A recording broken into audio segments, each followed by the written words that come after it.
Open Your Eyes is brought to you by the Belize Bank. Our country, your bank.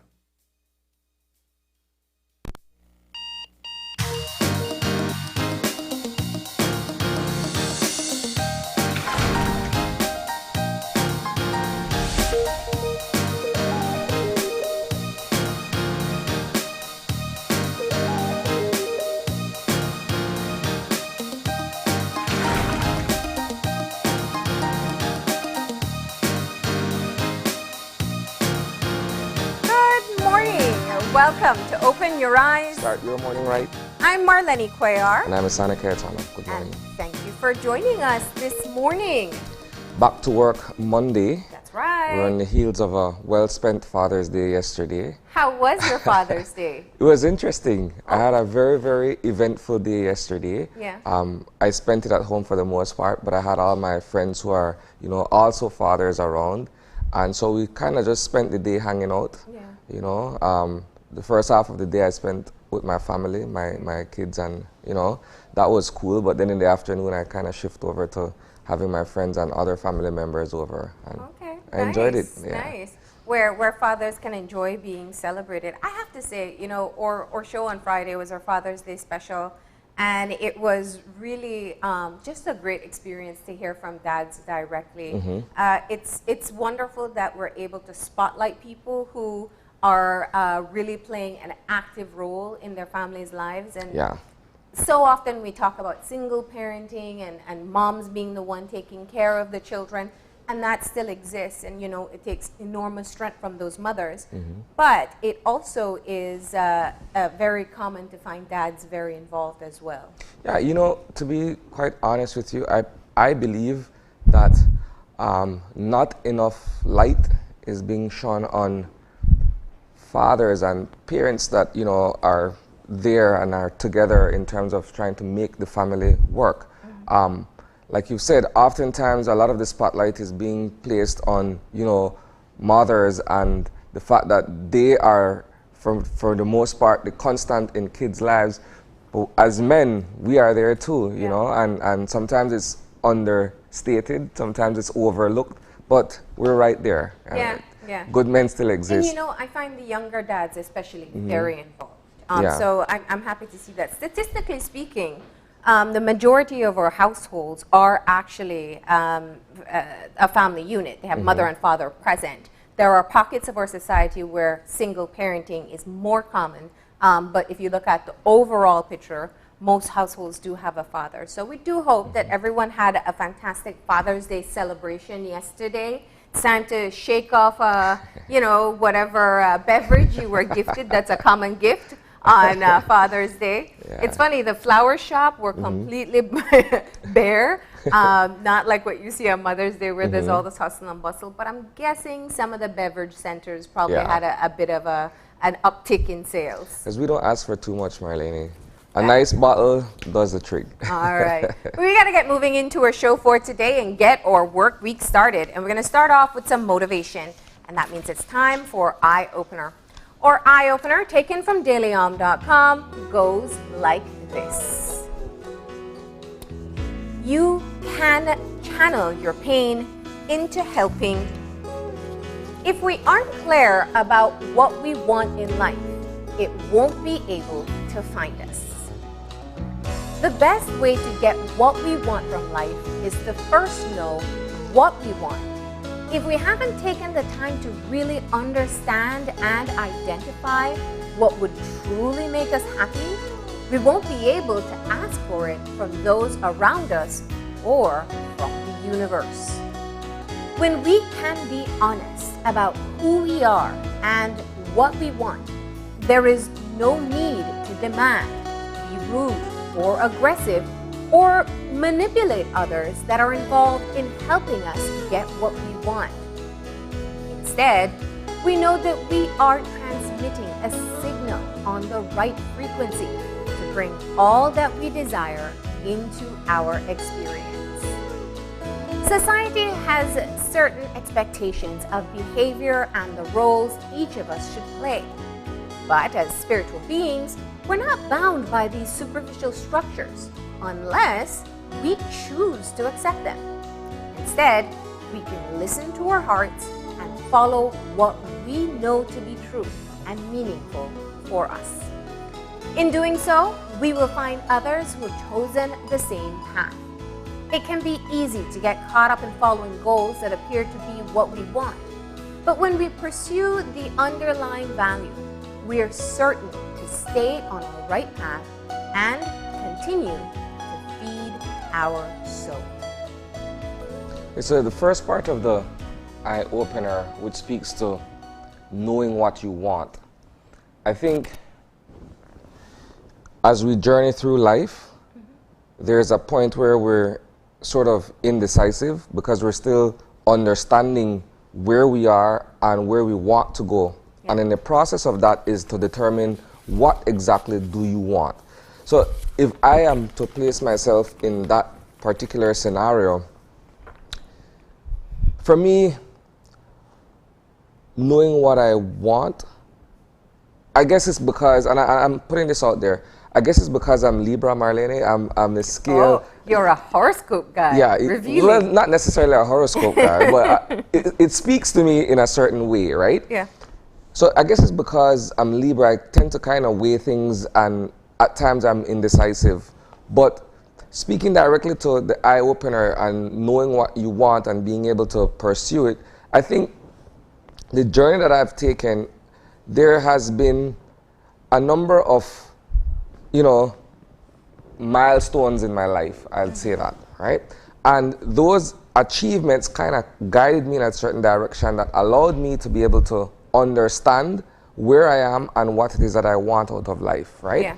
And so from a general perspective here, when you're able to do that and you're able to be true to yourself in that regard, you're also able to find others who are on the same exact path as you are.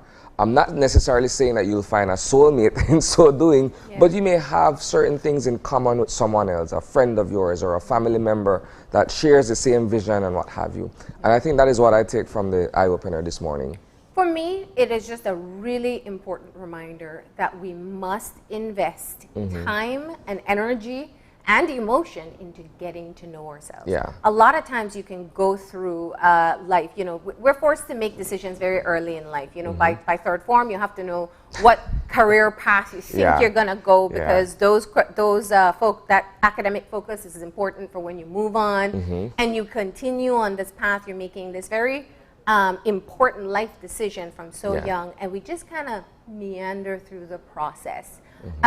And you can easily just end up living a life that you didn't really give direction to. The I think key thing for me in the eye opener is a reminder that if you explore and if you take the time to find the things that you really do enjoy, it will make a huge difference in your life. You have to know what you want. And it doesn't mean you're not going to do, professionally speaking, things that you don't want to do, but at least you know you don't want to stay there. You also know what type of relationships, what type of friendships, what type of life you want to live. Are you going to be a homebody or an adventure junkie? Are you introverted or extroverted?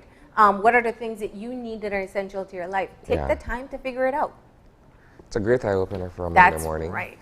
But we're going to get moving into our weather update for today, and we're going to find out what we can expect. Clearly, there's a lot less showers.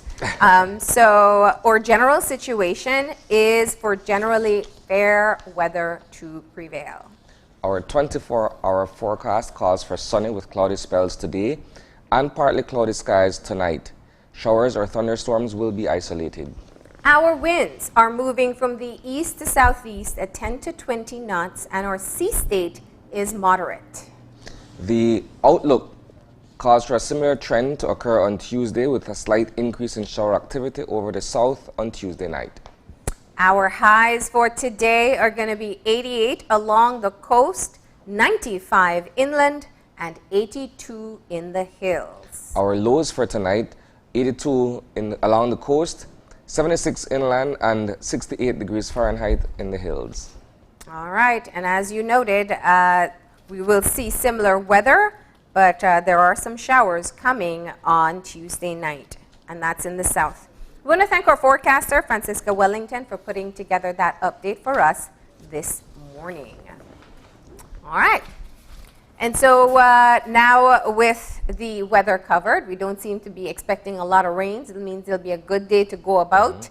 And we're going to get moving into discussing some of the hot topics in the news, what's happened over the weekend, what are we looking forward to in the week ahead. So let's shift gears to Eye on the News.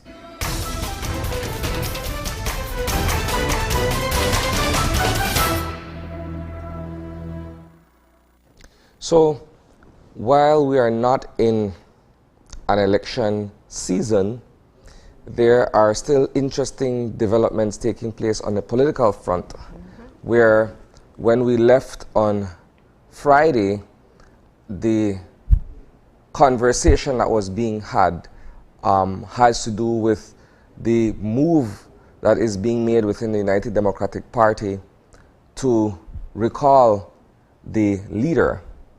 And this, as you would know, stems from a video that went viral several weeks ago that shows the area representative and the party leader for the UDP, Patrick Faber, in an altercation, a verbal altercation that resulted in him storming towards a door. This was caught on camera, surveillance camera, and it was released and it took on a life of its own. Nonetheless, a move has been made within the party via a cabal, I'd say, that's called the Caucus for Change. And as a result, petitions to gain as many signatures, the threshold being 172, but they're all the way at 290 signatures to move to have the party leader recalled. And this would be via a special convention to be held where delegates, I believe it's like 360 something votes that are necessary for this to take place. I'm saying it because it's a historic first in our political history where such a move, such an undertaking is happening. I know that the party leader has come forward and apologized publicly for that particular incident, but there has been a move that suggests that there's a lack of confidence being placed in his leadership.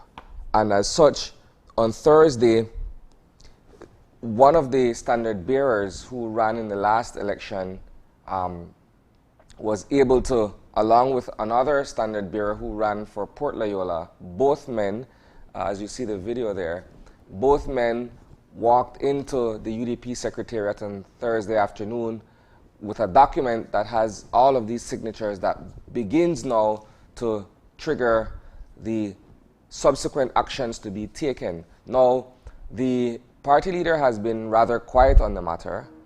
We've sought on several occasions to get an official word from him as to what's to happen next. We've also attempted to get word from the chairman of the United Democratic Party, Michael Perfit, who has committed to give an interview, an update on what has been taking place there. It's an internal situation. Nonetheless, we're watching it carefully because there are developments that are taking place, and we don't know at this point if they will be successful in unseating him as the party leader. Yeah, it's definitely, I think, something that has been buzzing. It's, you know, there were rumors going around for quite some time that this action was afoot. And in fact, the last time you spoke with Senator Perfit as the UDP chairman, he said, in fact, he hadn't received anything. What we saw last week was officially having the signatures delivered. That in fact there has been, and the rumors were true. But I think the bigger issue here is looking at the challenge for the United Democratic Party to find a successor for the former Prime Minister and former leader of the party, Right Honorable Dean Barrow. It has been quite a challenge. If we go back to the leadership convention, when John Saldivar was going up against Patrick Faber, and he was in the midst of a major crisis, a major political crisis. There was literally a snowstorm in Utah that delayed the court proceedings, that allowed the convention to be held before his name was actually called in court, I think a few days later. That's how small of a window of an opportunity he had there. And he was still able, in the midst of all of it, even though it was fairly clear that the courts were going to confirm what was being speculated already, or at least present the evidence to confirm. And he still managed to win that leadership convention at that time by over 100 votes. So that was the first step. He then subsequently resigned. Faber was able to win the second time around. And now we have this. We have this situation. And while many people look at the most recent video being the issue, it is very clear that it goes deeper than that. And that's why I go back to that first convention, because the political turmoil that Zaldivar was facing at that time, you know, as outsiders looking in, would have been enough to say people would not have voted for him. But it wasn't. So there seems to be some deep-rooted issues in the United Democratic Party, or with the delegates who are voting, in why they don't want Patrick Faber to be their leader. But he is at this time. And what's going to be interesting is to see what the next step is going to be. We've always reported on how Honorable Faber has always had aspirations for being the leader of the party and for being the prime minister of the country. And I don't think he's going to go down without a fight. At the parliamentary level, there are 5 seats that the United Democratic Party controls in the House of Representatives, right? And when you look at the breakdown of what took place on Thursday, you're looking at Hugo Pat, who is from Corozal, Corozal North to be specific. We're looking at Cheyenne Barrow for Mesopotamia, and we're looking at Denise Barrow, Sister B, for Queen Square, right? The only exception was with Albert, which is Tracy Panton, and of course the party leader's constituency itself, Collett. Now you're looking at 3 of these particular constituencies and 3 of these area representatives, parliamentarians, who are basically saying, well, look, we no longer have that confidence in your ability to represent us as the leader of the opposition in the House of Representatives. So that also says something as well. It is being looked at, I believe, from 2 fronts, the parliamentary aspect and the intra-party situation that is also being faced in terms of perhaps finding a new leader or going through this particular issue and resolving it amongst themselves. But like I'm saying, it's something that we're all watching carefully. It's something we're all talking about, and we expect to hear something definitive from either the chairman today or the party leader himself. I know he had given a very brief quote that this is all part of the challenge of rebuilding the party, but I think we're seeking something more than that. And I think, to be fair, if we go back into history, especially after massive defeats as what the United Democratic Party has faced, when the shoe was on the other foot, when it was the People's United Party trying to rebuild, they did have similar challenges with deciding on their leadership as well. So it seems to be, you know, just, I guess, their turn at this time. But like I said, it's all eyes are on this week. Who's going to speak? Diving into that delegate list and seeing if some of the elected officials have, in fact, convinced people within their area to sign on to the protest that's currently there, and whether or not there'll be comment and what will be the next step. So that is the primary focus, I guess, going into the weekend and in the days ahead. We'll still be looking towards that. The police department is once again grieving the loss of one of their own. There was an officer assigned to Precinct 1 here in Belize City who lost his life in a road traffic accident over the weekend. There he goes. It's one of those things where, if you look at what happened last weekend with the send-off, the funeral for ASP Jamot, and you're looking at what happened over this weekend in terms of another officer losing his life, this one being the result of a road traffic accident, the department is going through quite, a turbulent time at this point, in terms of dealing with its own and the loss of life and what have you. There's also an interesting story that I wanted to share this morning as well, and this is information that came my way over the weekend. So there was a Belize Defense Force officer who was being medevaced, if I could use that expression, from an outpost in the area of the Mountain Pine Ridge, that part of Belize.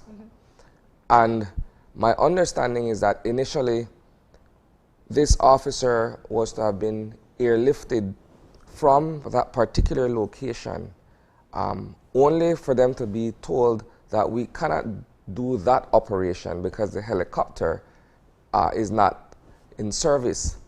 So I understand as well that a vehicle, a pickup truck, was then sent to the location. Dispatched with the vehicle were 6 BDF officers, and the vehicle suffered a blowout and it flipped multiple times. I'm being told as many as 6 times, right? And so these officers who are in the vehicle traveling to go and retrieve their colleague were also injured. Now, what I am being told, and I would put this on reliable information, is that several attempts had been made previously for a budget to look after the maintenance of these vehicles. And for whatever reason, that they're saying did not occur here. So essentially, the blowout could have been avoided had they been able to check the vehicles, make sure that the tires and it's fully functional and what have you. So you're looking at a situation where they were going to go and get someone who is sick, and they ended up in the hospital themselves, right? So this is something that we'll be looking at as well. We have the information for it, but I just put that out there because it struck me as rather interesting when the information came my way. Yeah, definitely. And it's a good reminder, I think, for road safety as well. We've seen quite a few accidents of recent, many of them, quite a few of them fatal as well. There's, we're moving into the rainy season. You're talking about slippery roads. You're talking about proper maintenance of vehicles. And, of course, just adhering to the rules of traveling on the road. That's such a key factor as well. Yeah. But, yeah, and, of course, we keep on monitoring the COVID situation at this time. A key development is that phase 4 is now open for vaccinations. So we saw the Commissioner of Police getting his vaccination last week as well. And we know that we, as the media professionals, we've been able to get our second vaccination as well. So they're now moving into phase 4, and the recent 100,000 doses that were donated, that we were able to acquire, definitely allows for more persons to get vaccinated. So please look out for the vaccination center in your area and go on out and get vaccinated. What's interesting too is that there are quite a few incentives that have popped up from a private sector to get people to get vaccinated. You could submit your name and your information, and you can win raffles for vacations, for little mini vacations in Belize, and also win cash prizes. So you can look into those as well and see how you can benefit from being vaccinated as well. So it's a general move to try to curb the fear and the vaccine hesitancy that we're seeing, where people, for whatever reason, are sort of reluctant to get vaccinated. And I think it's a good initiative to try to get people, involved and to change their mind if that were the case. Yeah, that's right. So that brings us to the end of our Eye on the News this morning.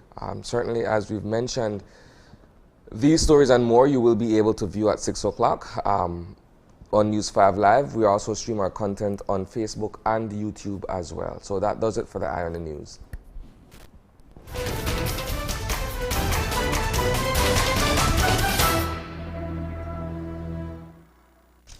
And now we're going to get ready to move into our show for today, and we're starting off with a conversation with the Minister of Home Affairs. Honorable Karim Musa will be with us this morning to be able to talk about just how things are going. There's a lot of work on his particular plate, so we'll talk about crime, we'll talk about cracking down on COVID regulations, and of course, we can't forget to look at the new growth industry, which is also a very critical part of our economic recovery. The second part of our show this morning is a conversation with the Ministry of Youth via the Department of Youth Services to discuss a survey that was recently launched among young people. So that's what we're going to be doing for our second conversation.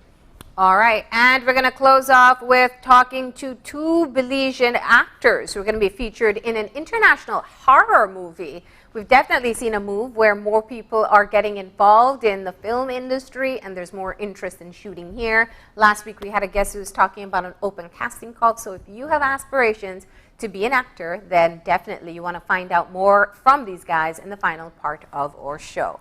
We're going to go ahead and take our first break, and when we come back, we're going to be joined by Minister Musa to talk about his ministries of Home Affairs and New Growth in Industry. So please, stay tuned.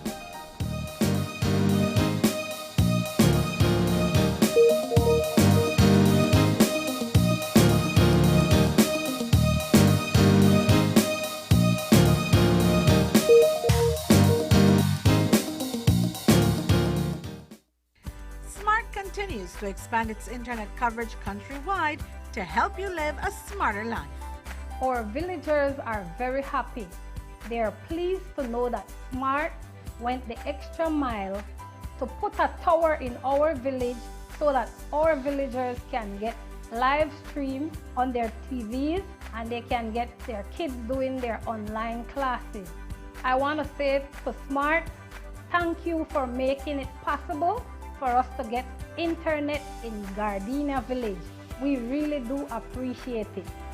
Smart continues to take the internet and mobile services to communities across Belize. Now save even more when you bundle your Smart broadband with Smart mobile services. Smart, bringing people together. As one of the largest cable and internet providers in Belize, CBC strives to provide our customers with the highest standards of quality, value, and service in all aspects of cable TV and internet. Monitoring our systems closely, our technicians combine creative planning and state-of-the-art technology with years of experience and training to develop and provide the most reliable and advanced cable and internet service to exceed your expectations. For CBC and our team of talented engineers, technicians, and customer service representatives, delivering less than the very best is never an option.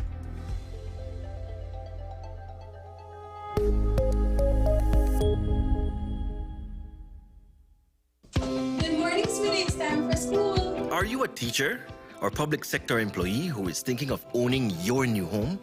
Get the keys to your new home with Belize Bank's all-inclusive mortgage, the best financing option in Belize for your new home purchase or construction. Inclusive of all mortgage-related fees, no down payment, affordable terms, amazingly low interest rates. Visit our nearest branch to speak to one of our financial advisors to discuss how you can be one step closer to owning your new home. Some conditions apply. And we'll be back in a few, so stay tuned. Thanks, Jen. Hey there, we know you have to head out to work shortly, but don't forget that you can stay tuned by watching us on our Facebook live stream. Find us at Open Your Eyes BC, and you can continue watching there. You can also download Facebook Watch on your streaming device, and you can watch at your own convenience. And for all the behind-the-scenes fun, follow us on Instagram at OYE Belize. So, find us and follow us today.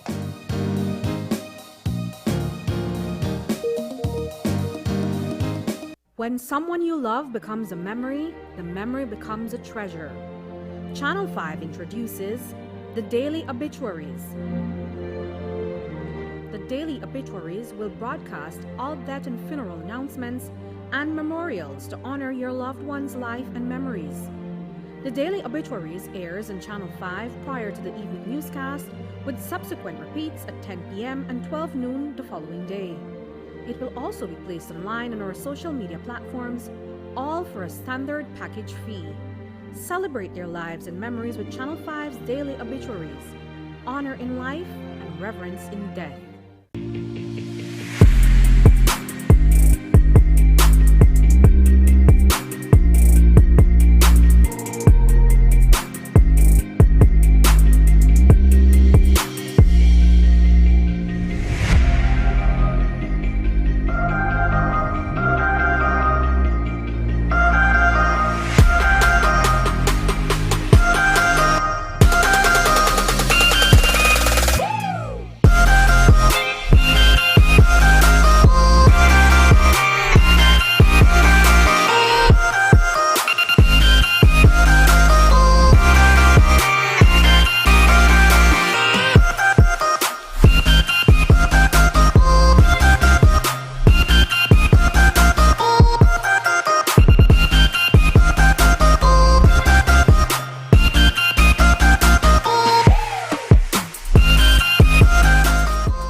Today's COVID update is brought to you by Fulltech Systems, your technology center, where you'll come for the price but stay for the service.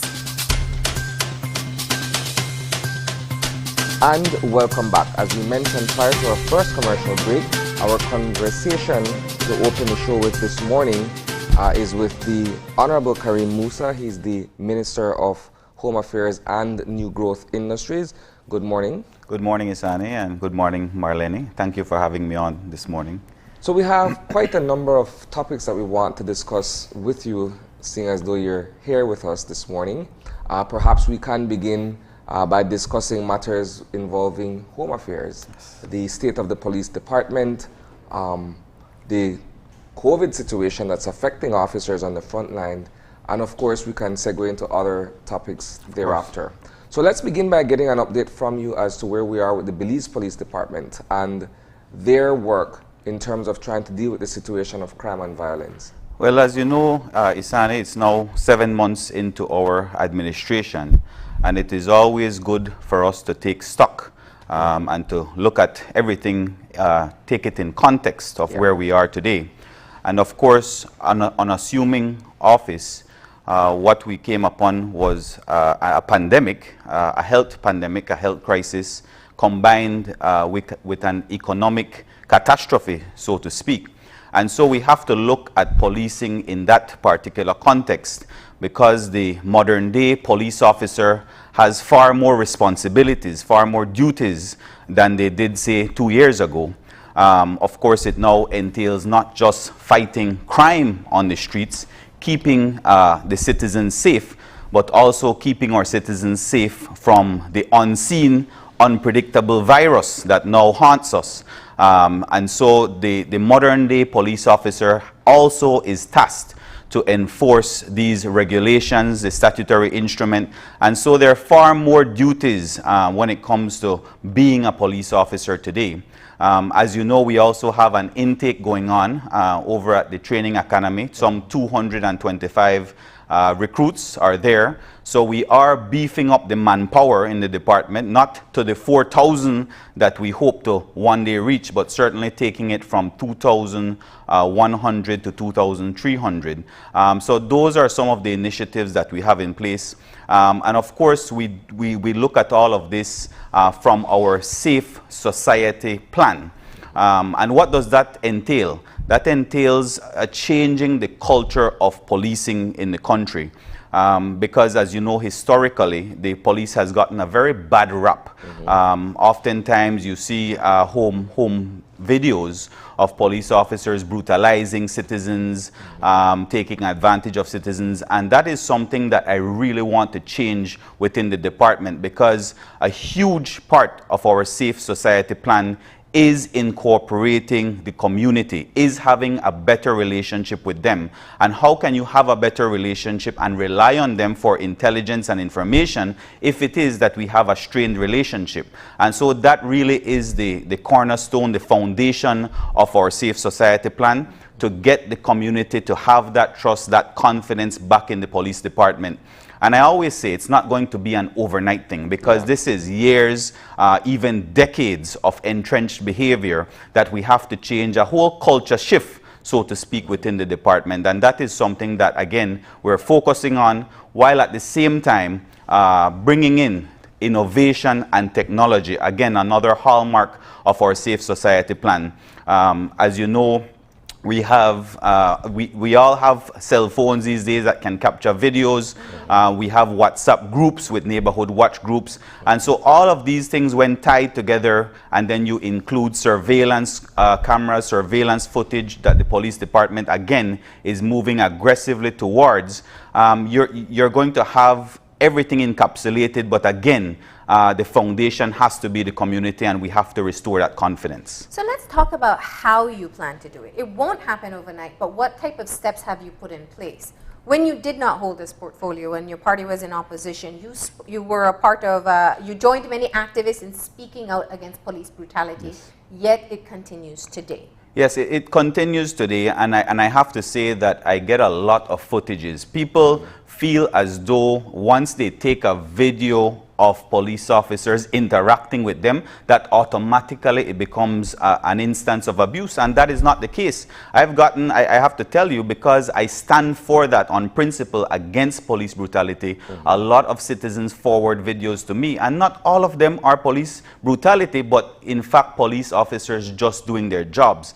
So what you find is when police officers come into a particular area to do a search, there is sort of a mob gathering of people coming around, and all of them filming what the police officers are doing. It makes it very, very difficult for officers to do their jobs.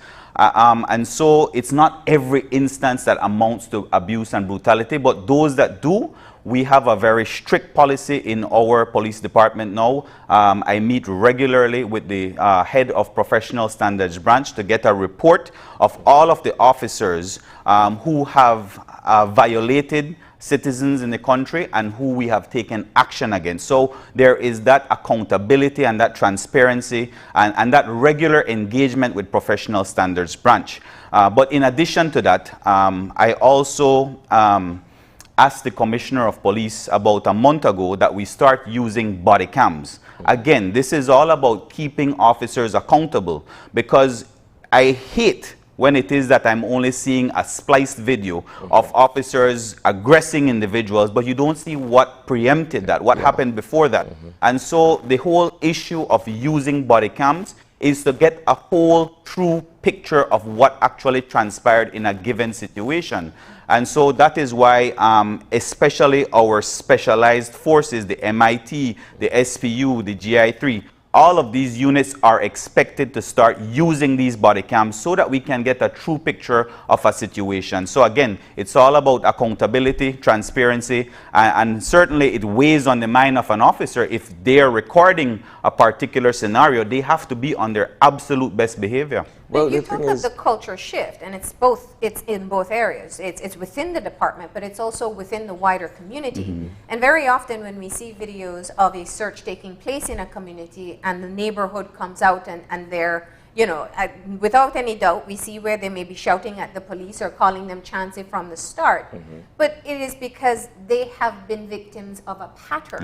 Pattern that, in fact, there's even a court case currently ongoing against the department for racial profiling. Yes, so what you're speaking of is totally, like I said, it's not just been years, it's been decades of a behavior, of a pattern of behavior, and it certainly results in trauma, not just on individuals, but an entire community. I always say, I always give an example of children, very young children. If you go into a community, how do they respond to the police department? Are they responding as though police officers are there to serve, protect, and save them?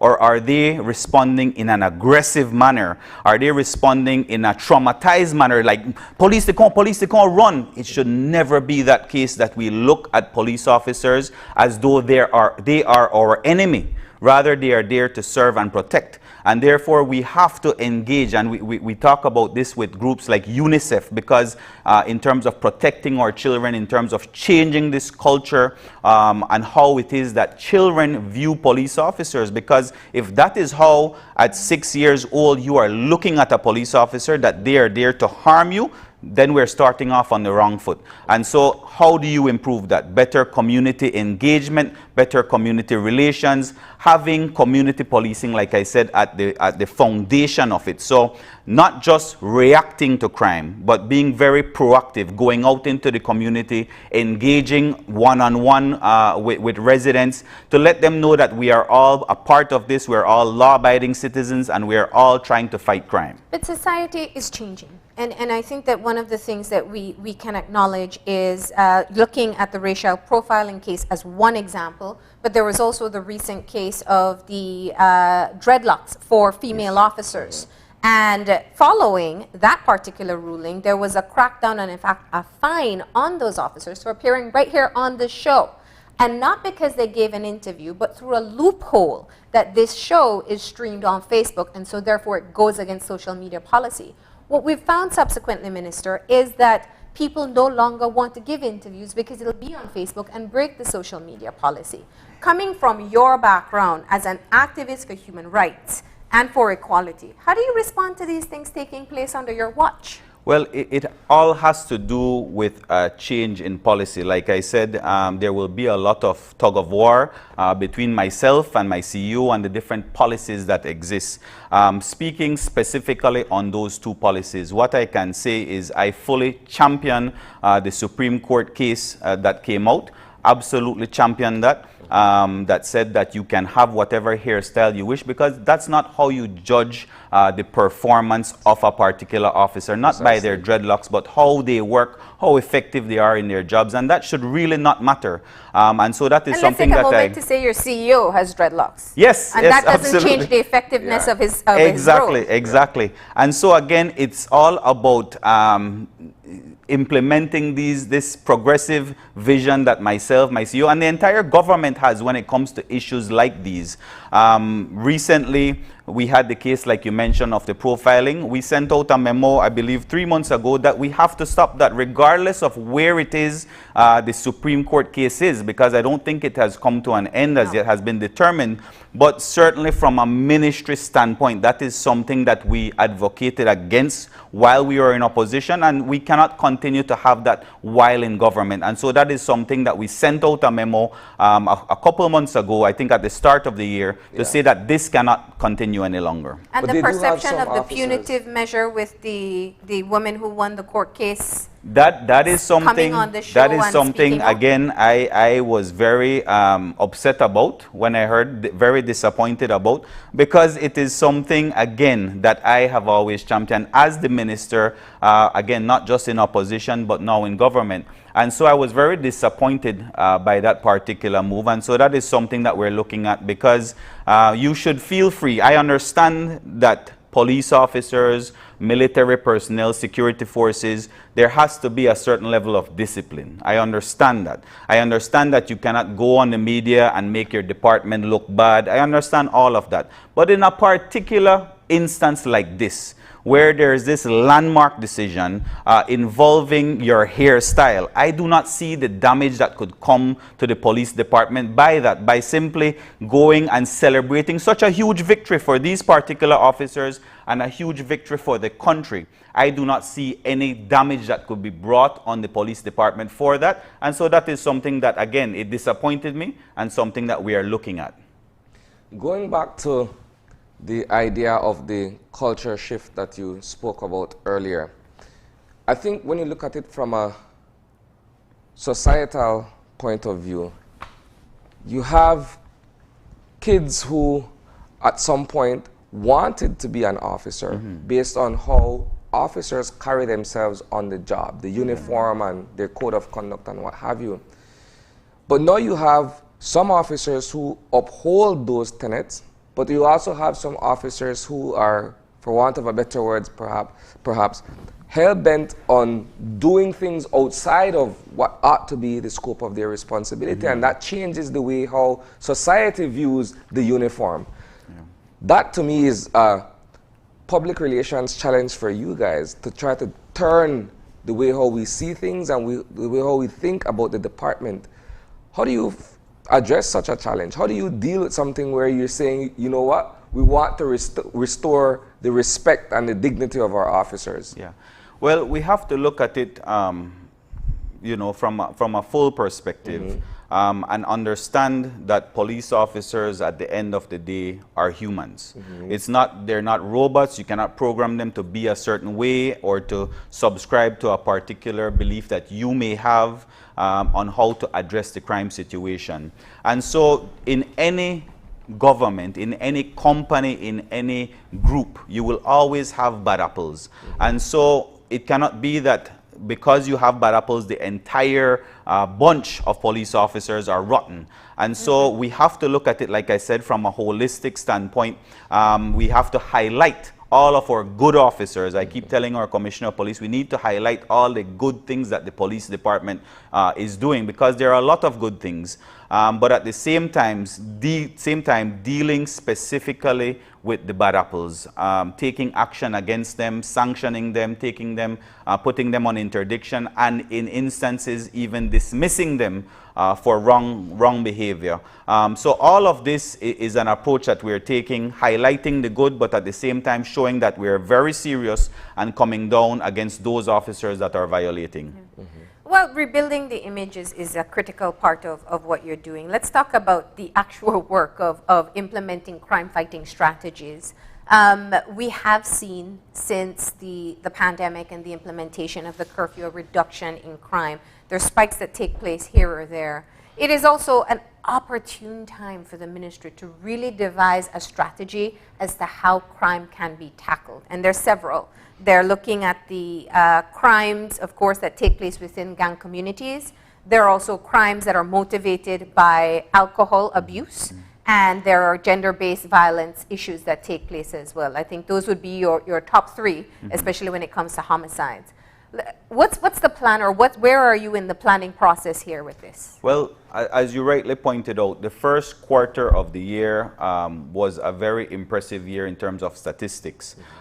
So we had a reduction in violent crime up until April of this year. We saw a reduction. We had actually a ComStat meeting to revisit and to retool and refocus all of our plans. Like I said, Safe Society has a lot of plans in it that incorporates surveillance footage, that incorporates a lot of technology, innovation, community policing. But right after April, the month of May was actually very horrific in terms of crime. It only takes one instance of gang violence to actually then snowball and turn into a lot of retaliation. And that is something that we are focusing on. There are several different groups. Of course, there is the group headed by the Commissioner, Brother Nouri Mohammed, Brother Abdul, all of them who have an intervention, who have the background to speak to these young men, to see how it is that we can get to the bottom, the root of why it is we are having this spike in gang violence. There's also another group headed by Mr. William Dawson, an Assistant Commissioner of Police Rosado, and I believe the Belize City Council is also on board with that group. And so all of these different groups are aimed at intervention. It's very critical, because when you bring these young men together in a room, or in a particular case, about 2 weeks ago, they all gathered at Old Belize very quietly. There was no fanfare, no media invited. But when they are all there and they interact with each other, they realize that there's really no beef. We don't even know why it is that we are killing one another. Yes, it is that you may have killed a very close brother of mine, and that's why I killed you. But then what spurred that initial killing? No one could get to the bottom of that.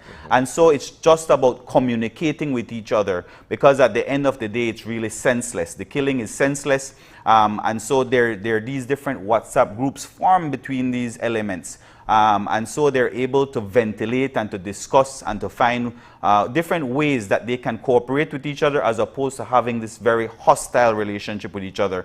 And if there's, and a lot of it stems from hearsay, you know, this one said, boy, you don't move right, and you know, little things like that, just hearsay. I wouldn't want to be cynical, but I think it's an observation and a comment to be made nonetheless.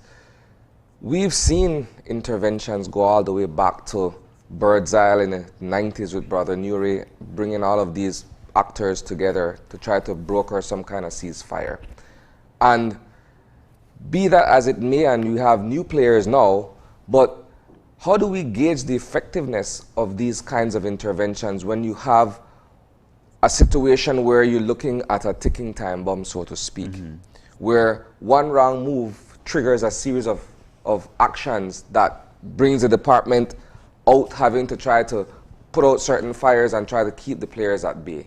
Yeah, how you have to look at it, Isani, is really in terms of a short-term, a medium-term, and a long-term approach. Having interventions is short-term because, like you rightly said, you're just bringing them together. Something could flare up very easily within these gangs and result, again, in another spike in crime and another spike of killing.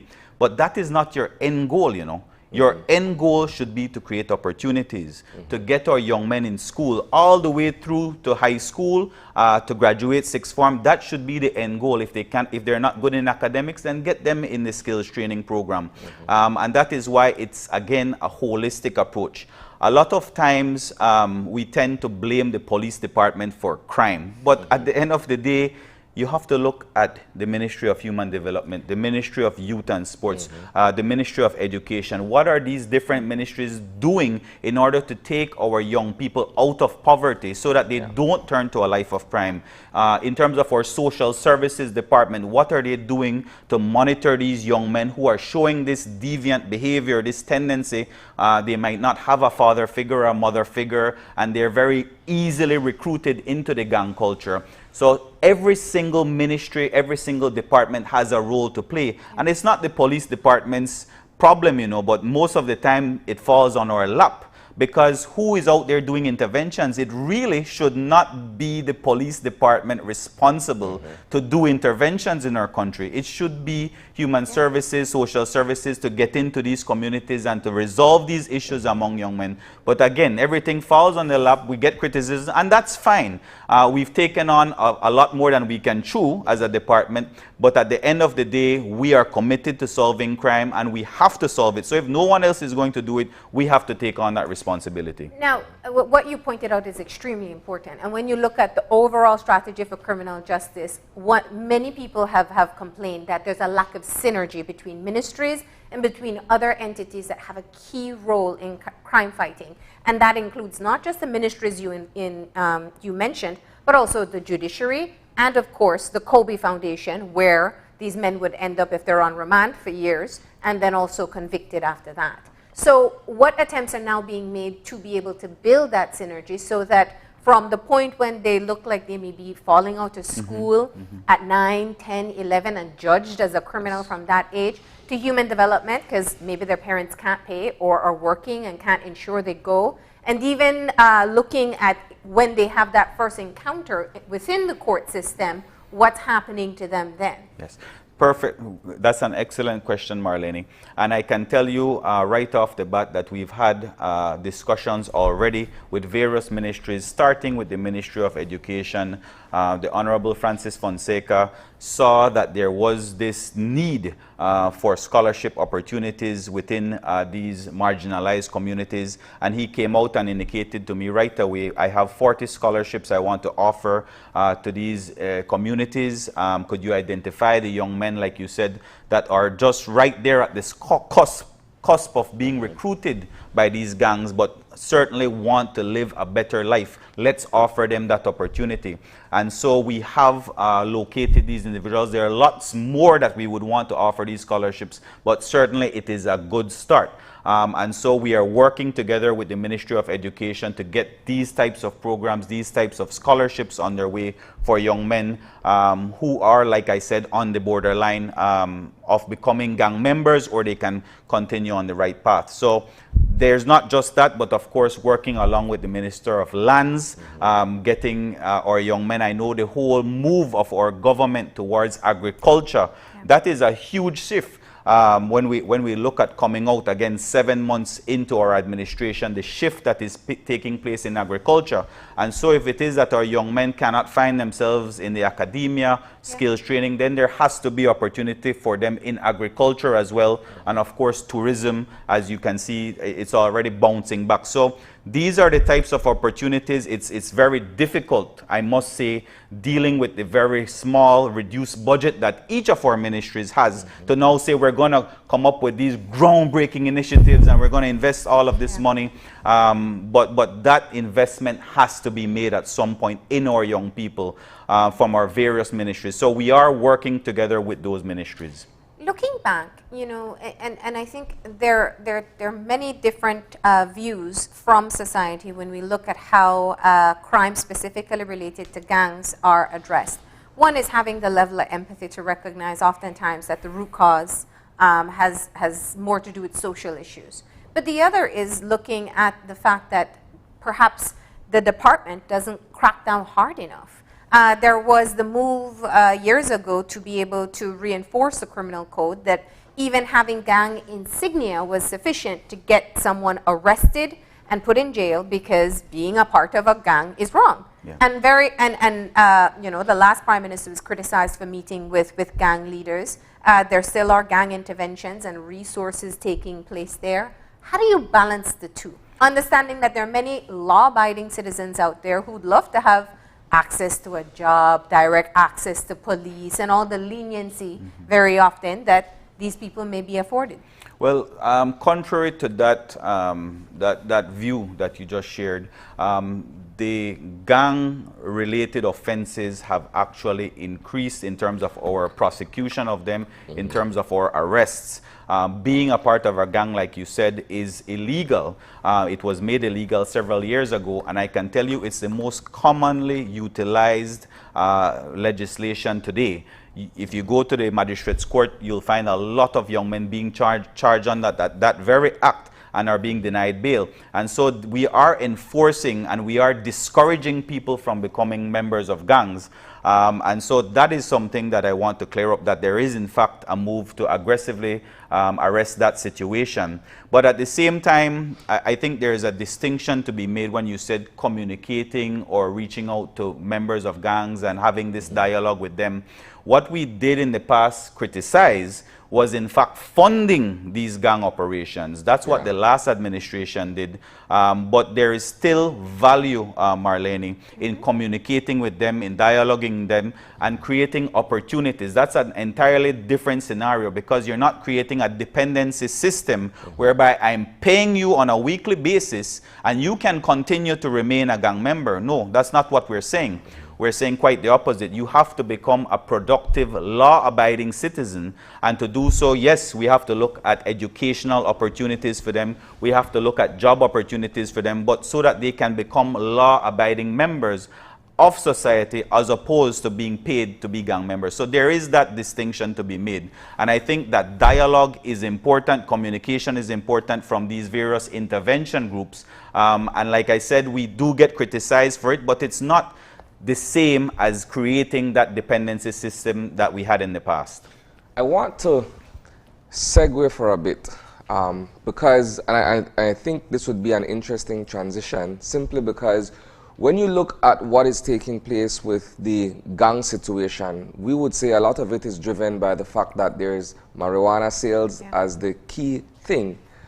Now, I say that to kind of move to the new growth industries, to get from you an update as to where we are in terms of the move towards hemp production and any other industries that may arise from within your ministry. Sure. Well, in terms of the particular legislation for hemp, There's a distinction to be drawn there between industrial hemp and marijuana. Currently, industrial hemp is legal in Belize. It has been legal since 2017. What we encountered when we came into the ministry, though, was a very scattershot approach to industrial hemp in the country. There was no zoning regulations, there was no application fees, there was zero planning, zero regulation when it comes to a productive and a successful industrial hemp industry. So what we did is we met with personnel from BAHA, personnel from the Ministry of Agriculture to revise these regulations. We are still in the process of doing that. We have completed it. Cabinet has in fact approved it. And so it's just to amend the SI to have all of these regulations implemented so that we can get the hemp production underway. Out of the 36 existing licenses, only 2 industrial hemp growers are actually underway. I believe you may have featured Mr. Cesar Godinez. He is one of those growers who actually is producing hemp in the country for purposes of extracting CBD. Of course, as you know, it has many medicinal qualities. And so that's just one of our producers. But when we're discussing moving in the direction of cannabis, marijuana, there's actual legislation that we are drafting. Again, Cabinet has approved it in principle, but the nitty-gritty will, of course, depend on the legislation, because currently what we have in place is a system whereby you, Isani, you're allowed to have 10 grams of cannabis on you when you walk out of the studios. No police officer can question you where you got it from, how you got it. But it certainly is an anomaly, because we're actually still importing cannabis, as you can see, every single week from the bus that police are making. It's tons and tons of marijuana being imported from Mexico. And so the economic benefit is going straight out again. As with everything else, we're an importer nation, and there's no benefit coming to the country economically.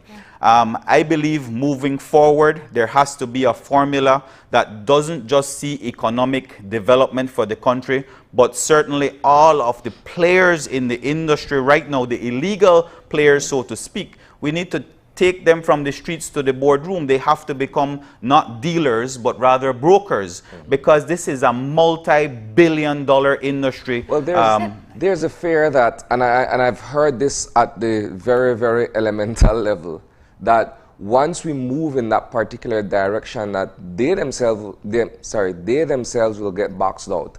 There's this thinking that it will be big business for specific groups of people, and the street corner hustler, so to speak, will be left out of it. That is exactly what I have been saying will not happen, Isani, and we have to make sure it does not happen, because this has the potential of becoming a healing plant, not just economically, socially, medicinally, but in all aspects a healing plant, because a lot of the gang warfare that currently exists in our country is because of this very basic plant, you know. Which is why something that is from the earth is why we're fighting. When we look at the very basics, in other countries, yes, legalized in other countries, legalized in other countries, and there has been a drastic reduction in crime in those states that are actually benefiting from marijuana sales. And so what you're saying is absolutely critical, and it's something that I've been saying from the very get-go, that we cannot leave the existing players out. We have to bring them in, bring them on board, and incorporate them in this industry. If it is that we are going to see a reduction in crime, if that is our focus and our end goal, we have to incorporate them, or else the government will become the bad guys then. And so the turf war will then move against the government. So we cannot leave them out as we transition into that new But even industry. before you move to the industry level, and I think the arguments being made about who will profit, I think that's one part of it. And while you can look at export trade as one thing, but you can also look at kind of your corner shop approach, that's one thing. But there are clear gaps that are causing challenges. I can have 10 grams of marijuana. I can use it in my home. I am allowed to do so, and the police can do nothing about it.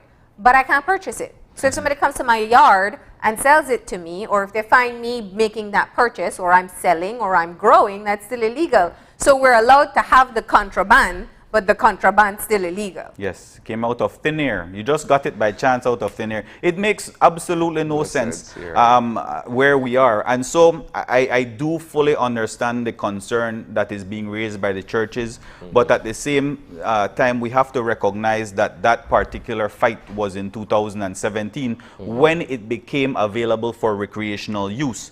And so there's a lot of discussion over medicinal versus recreational, but we have already jumped that hurdle. We're already at legal recreational in our country. It's just that we don't have any means of purchasing it. And again, this is just to benefit Mexico and the United States, because that is where all the marijuana is coming from. It's not coming from Belize. And so I don't think that we're going to see a surge in use in terms of marijuana. The people that are currently using marijuana will continue to do so, but at the same time, we can see where the government can benefit from it as opposed to sending all our money internationally. We are quickly running out of time, and there are a few more things that I want to touch on just before we get towards the new growth industry, specifically with hemp. The vaccination of your military forces. That's also a critical point to be discussed. Is there, what's the level of vaccination uptake, and have you been personally lobbying? We saw the commissioner took quite some time to take that shot. Yes, the commissioner is a very busy man, Marlene. He will tell you that. But clearly he was not afraid of needles, as everyone thought he was. And so I'm very pleased as minister to see that the commissioner has taken that step. Along with the commissioner, I will be going on an aggressive campaign within the police department to get more and more of our officers vaccinated. It's extremely important because our police officers are frontliners, just like nurses and just like doctors. We have to interact on a daily basis with members of the public. And so we are going to go on a very aggressive campaign to get more officers vaccinated. Currently, out of the 406,000 Belizeans, I am informed that 77,000 Belizeans have gotten at least the first dose of the vaccine. It may sound like a lot, but at the end of the day, I think it only amounts to about 20% of our population. At the end of the day, our end goal has to be above 50%. And so that is where we're moving in the direction. Everybody is saying, why do we still have these protocols? Why do we have these regulations in place? It is because we are waiting for the population to come out to get vaccinated. The more vaccinations there are, the more job creation, the more job opportunities, the more we can recreate as a society. Because I know so many of us want to get out there back in the dance halls. We want to be able to socialize. We're humans, and that is normal. That is normal that we would want to socialize, but we have to realize we're only at 20% vaccinations for the first dose. Even lower, I think only 22,000 Belizeans have gotten their second dose. And so those numbers are still very low as a country. We don't have the type of health facility that can afford to see a surge. If you recall, last year we were having instances where individuals were actually passing away outside of the hospital. We can never allow that to happen again. And so that is why we have to have these regulations still in place until we can reach that point where sufficient number of our population is in fact vaccinated. What's the total number of what percentage of the force is currently vaccinated? It's only at 20%. When you saw last week, almost the entire 225 recruits were vaccinated, but again, those are very young people. Yeah. So while it is that, yes, it's encouraging to see them leading from the very bottom up, and to see the commissioner also leading by example, at the end of the day, we have to tackle the majority of our officers who are above the age of 40 years old to get them vaccinated. And so the numbers are low, but like I said, we are going to go on an aggressive campaign, hopefully at least take that up to 40% in the coming weeks. In the past few months, there has been a lot of concern expressed from the public that the COVID regulations are not being enforced as they once were. Let's talk about what's current. I mean, is there a mandate that perhaps you could turn an eye here or there that's going on? No, absolutely not, Marlene. I think that whenever you reduce the very strict regulations and you open up a little bit. For example, we opened up the northern border and the western border to tourists. We changed the curfew from 10 to 12. We now have establishments allowing 75% of their guests eat outside and 50% inside. Whenever you have a relaxing of the provisions, there's always this tendency to drop your guard. And so I think that is overall what has been happening. But at the same time, I met with the Minister of Health and his team 2 weeks ago, and it was reiterated to us the importance of enforcing these regulations. And that is why I think on June the 8th, the Commissioner sent out a memorandum to remind the police department that enforcement falls on us, and so we have to enforce these regulations. I think that in the month of May, also, we had been sidetracked by the spike in crime, a very violent month, like I said. And so while it is that ordinarily enforcement of the statutory instrument is not a police officer's daily routine, we're not used to that. We had to actually go back into the streets and work on the crime situation, put all our energies in there. And so now that we are having somewhat of a quiet, we can now focus again on enforcing these regulations. There's also a really important relationship that has to take place with the Ministry of Tourism and Ministry of Home Affairs. But of course, it does mean that while you may be conscious of understanding that you want to rebuild tourism and not bring a black eye, it's not fair to the rest of us walking around Belize City who will be stopped for the mask mandate. Yes, it's very encouraging, Marlene, to see the number of flights that came in over the weekend, but at the same time, it's scary because I personally took one of my friends to the airport, and when I walked in, I was shocked by the number of people that were actually in the very small area of the airport waiting to check in. Did you call the police to come check because it's overcrowding? I didn't. I have to confess that I didn't. But like I said, we have to be better. At the end of the day, it falls on each of us as individuals. We control our own destiny when it comes to these COVID protocols and how well we're doing. And I think that's important for me to point out that Belize is really at this very moment a success story. A lot of our neighboring countries and the Caribbean are looking to us and saying, wow, you've been doing an excellent job. But at the same time, the thanks is due to our population for adhering to the wearing of masks, to social distance where possible and where needed. So certainly there's greater need for it at the airport, and I will discuss that with the Minister of Tourism. And then a lot of our unsung heroes, Marlene, we need to thank them as well.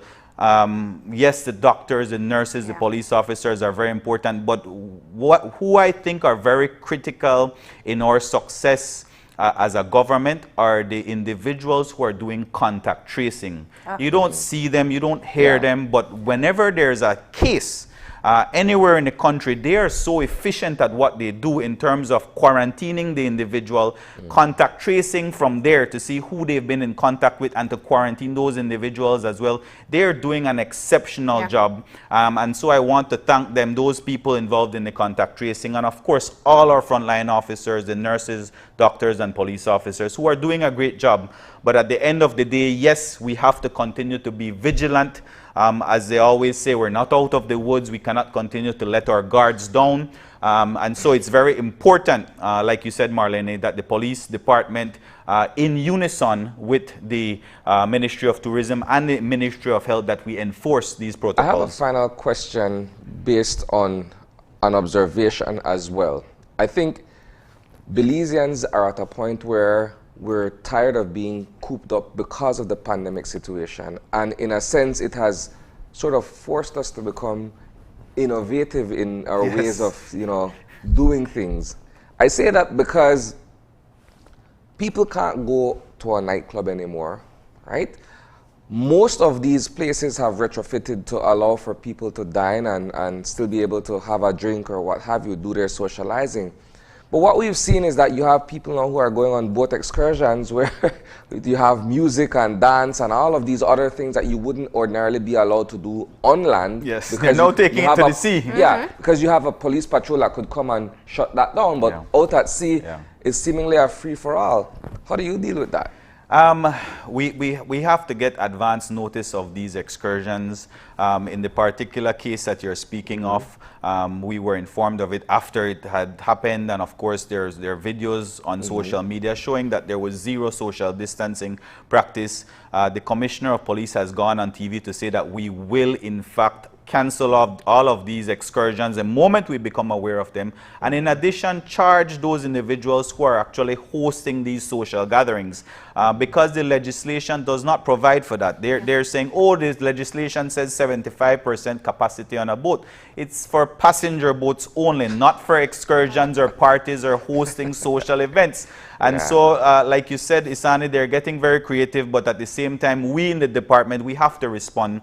The commissioner has already sent out that message that we are going to be cracking down on it. And so, in the days ahead, you can expect that these excursions will not be taking place. And if they are taking place, we will have to charge those individuals responsible for hosting them. And if video footage comes out, we have to charge those individuals who are not wearing masks, who are not practicing social distancing. Like I said, we are all very eager to get back to normalcy.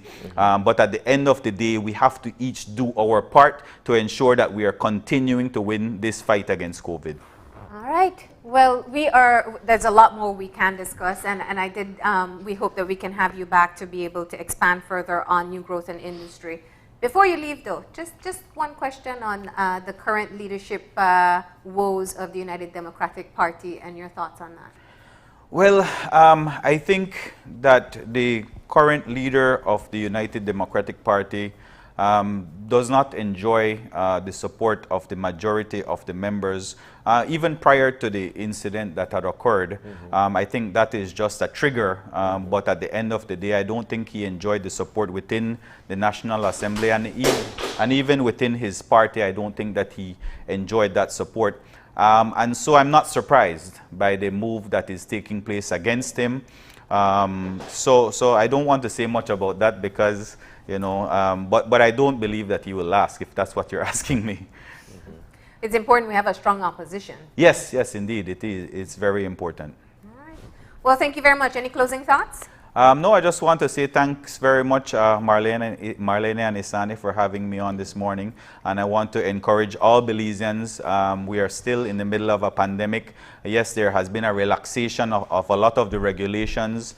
We are doing a great job as a country, and I want to encourage us to continue to do a great job, to be the shining example in our region for tackling COVID, and of course, encouraging all law-abiding citizens. You know, we want to create this synergy, this community effort, and we want to build that excellent relationship with you as citizens of the country. All right. Well, thank you very much for joining us this morning and having this conversation. Thank you very much. We're going to go ahead and take a break. When we come back, we're going to be talking with the CEO in the Ministry of Youth, and we're going to be finding out what their recent survey has revealed that the youths of Belize say they need the most. That's coming up in a few. Please stay tuned.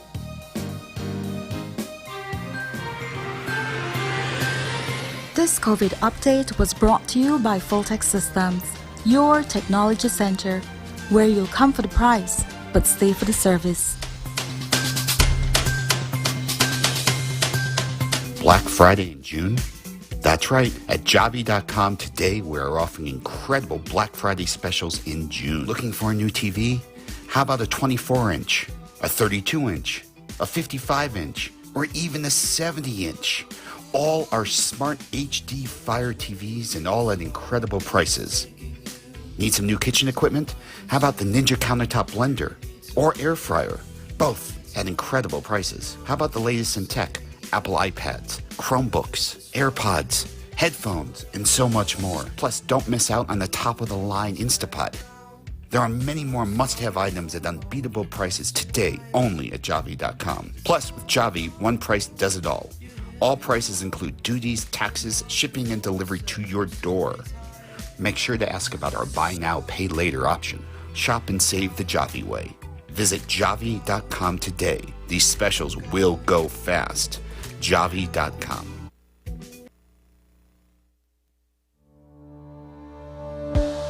Working off-site doesn't mean you have to be off your game. Studies have shown that simply adding a keyboard and mouse to your laptop increases productivity by 26%. Add a monitor, and you'll be 35% more productive. At Fulltech Systems, we have what you need to enhance your remote work or e-learning experience.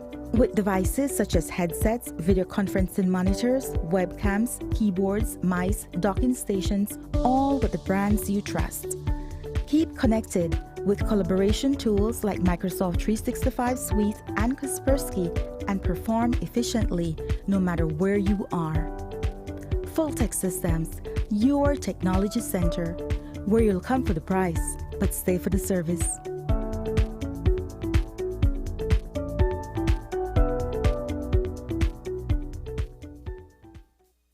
You've worked hard your whole life building your future, your family, your business, your home. And when you aren't around to safeguard your most beloved assets, you are at ease because you know they are protected by RF&G Insurance. For over 50 years, RF&G has been making sure business owners get back to work after an accident, and families get back into their homes quickly after a natural disaster. At RF&G, it's you who matters most. Visit us today and learn why it pays to get it right. RF&G Insurance, a Rowe Group company. Infinite Health presents Common Sense Herbs, everything your body needs, and are all natural, dairy-free, non-GMO, cruelty-free, gluten-free, and are FDA monitored. Everything your body needs. Distributor in Belize, Infinite Health, Birdseye, Belize City. Telephone number 613-1914. That's 613-1940. Good morning, sweetie. It's time for school. Are you a teacher or public sector employee who is thinking of owning your new home? Get the keys to your new home with Belize Bank's all-inclusive mortgage, the best financing option in Belize for your new home purchase or construction. Inclusive of all mortgage-related fees, no down payment, affordable terms, amazingly low interest rates. Visit our nearest branch to speak to one of our financial advisors to discuss how you can be one step closer to owning your new home. Some conditions apply.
And welcome back. Our second conversation, as we mentioned, is with the Ministry of Youth Services. We have with us, joining us via Zoom, the Director of the Department of Youth Services, Kevin Cadle.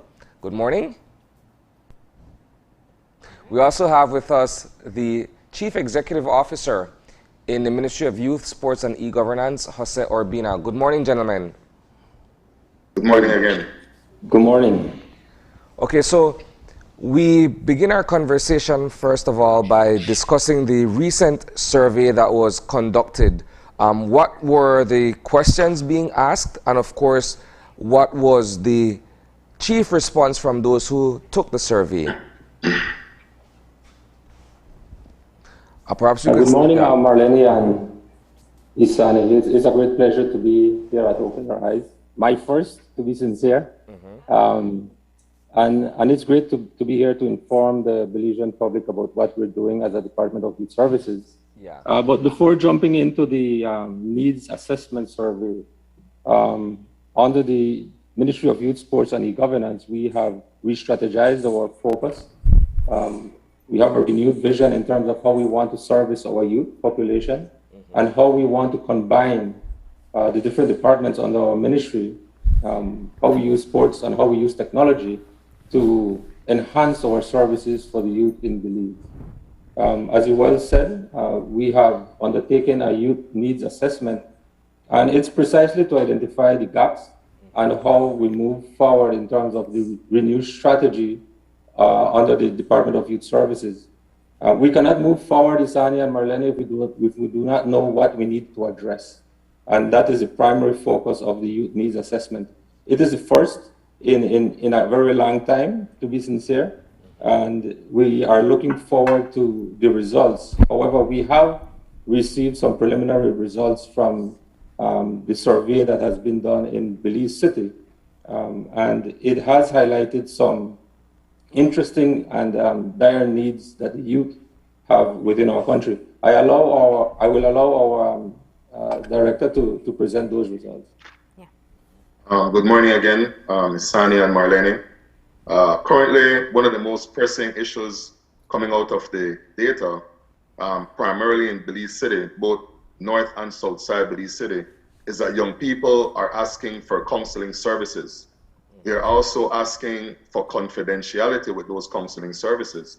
And they're saying that there is a dire need to have counseling or counselors around, people that they can speak to be able to share some of their situations, concerns. We're taking it that one of the most severe situations going on in our, especially south side area, has to do with all the murders that have been happening, and the fact that there is PTSD, which is post-traumatic syndrome disorder. And with that trauma, we're recognizing that young people may have been experiencing a lot of anger and anger issues as a result of it. I don't know if you're aware of Kubler-Ross, that speaks, or Jewett et al., who speaks about grief and loss and the significance of working with people to be able to go through those particular areas and be able to work themselves on catharsis and be able to gain some semblance in their lives. It doesn't matter how much jobs we give young people, how much education we give young people. What is significant here is that young people need to be able to let go of those pressing situations that they're currently experiencing. I mean, it's really interesting that mental health services has come out as #1. And I think it's very telling for us as a society, and hopefully for parents at home who are watching, recognizing that their teens and their young adults are saying that they need counseling services. Now, this isn't something that, having identified at least this one need, how do you respond to it? Mental health services does come at a cost. In fact, if you are going to seek professional services especially, it will require some level of resources. So let's talk about how you address the need now that you have identified it. Well, we had gone, before that, we had already, and I will let the CEO speak about it in a few, but we had already gone as far as creating 5 key thematic areas utilizing the youth needs policy, which is the policy that was revised in 2016, as well as looking at the Sustainable Development Goals 2030, which speaks about young people and about wellness. And we created the youth counseling and wellness services within our department as one of those areas that we believe that young people actually needed. And so with that in mind, what we want to do is expand on those services. We're currently doing our national strategic plan, and the national strategic plan will be speaking about some of those particularly important areas where we need to harness the support of counselors and key people who could be able to provide the necessary psychosocial aspect of our work for the betterment of our youth. So let's talk about some of the other needs that have been identified, and just clarify for me 1 second who responded to the survey. Would you say that these were a wide cross-section of youths, like it included young people who didn't finish school, young people who are unemployed, and those who are employed or perhaps still in school? Did it have a wide enough cross-section?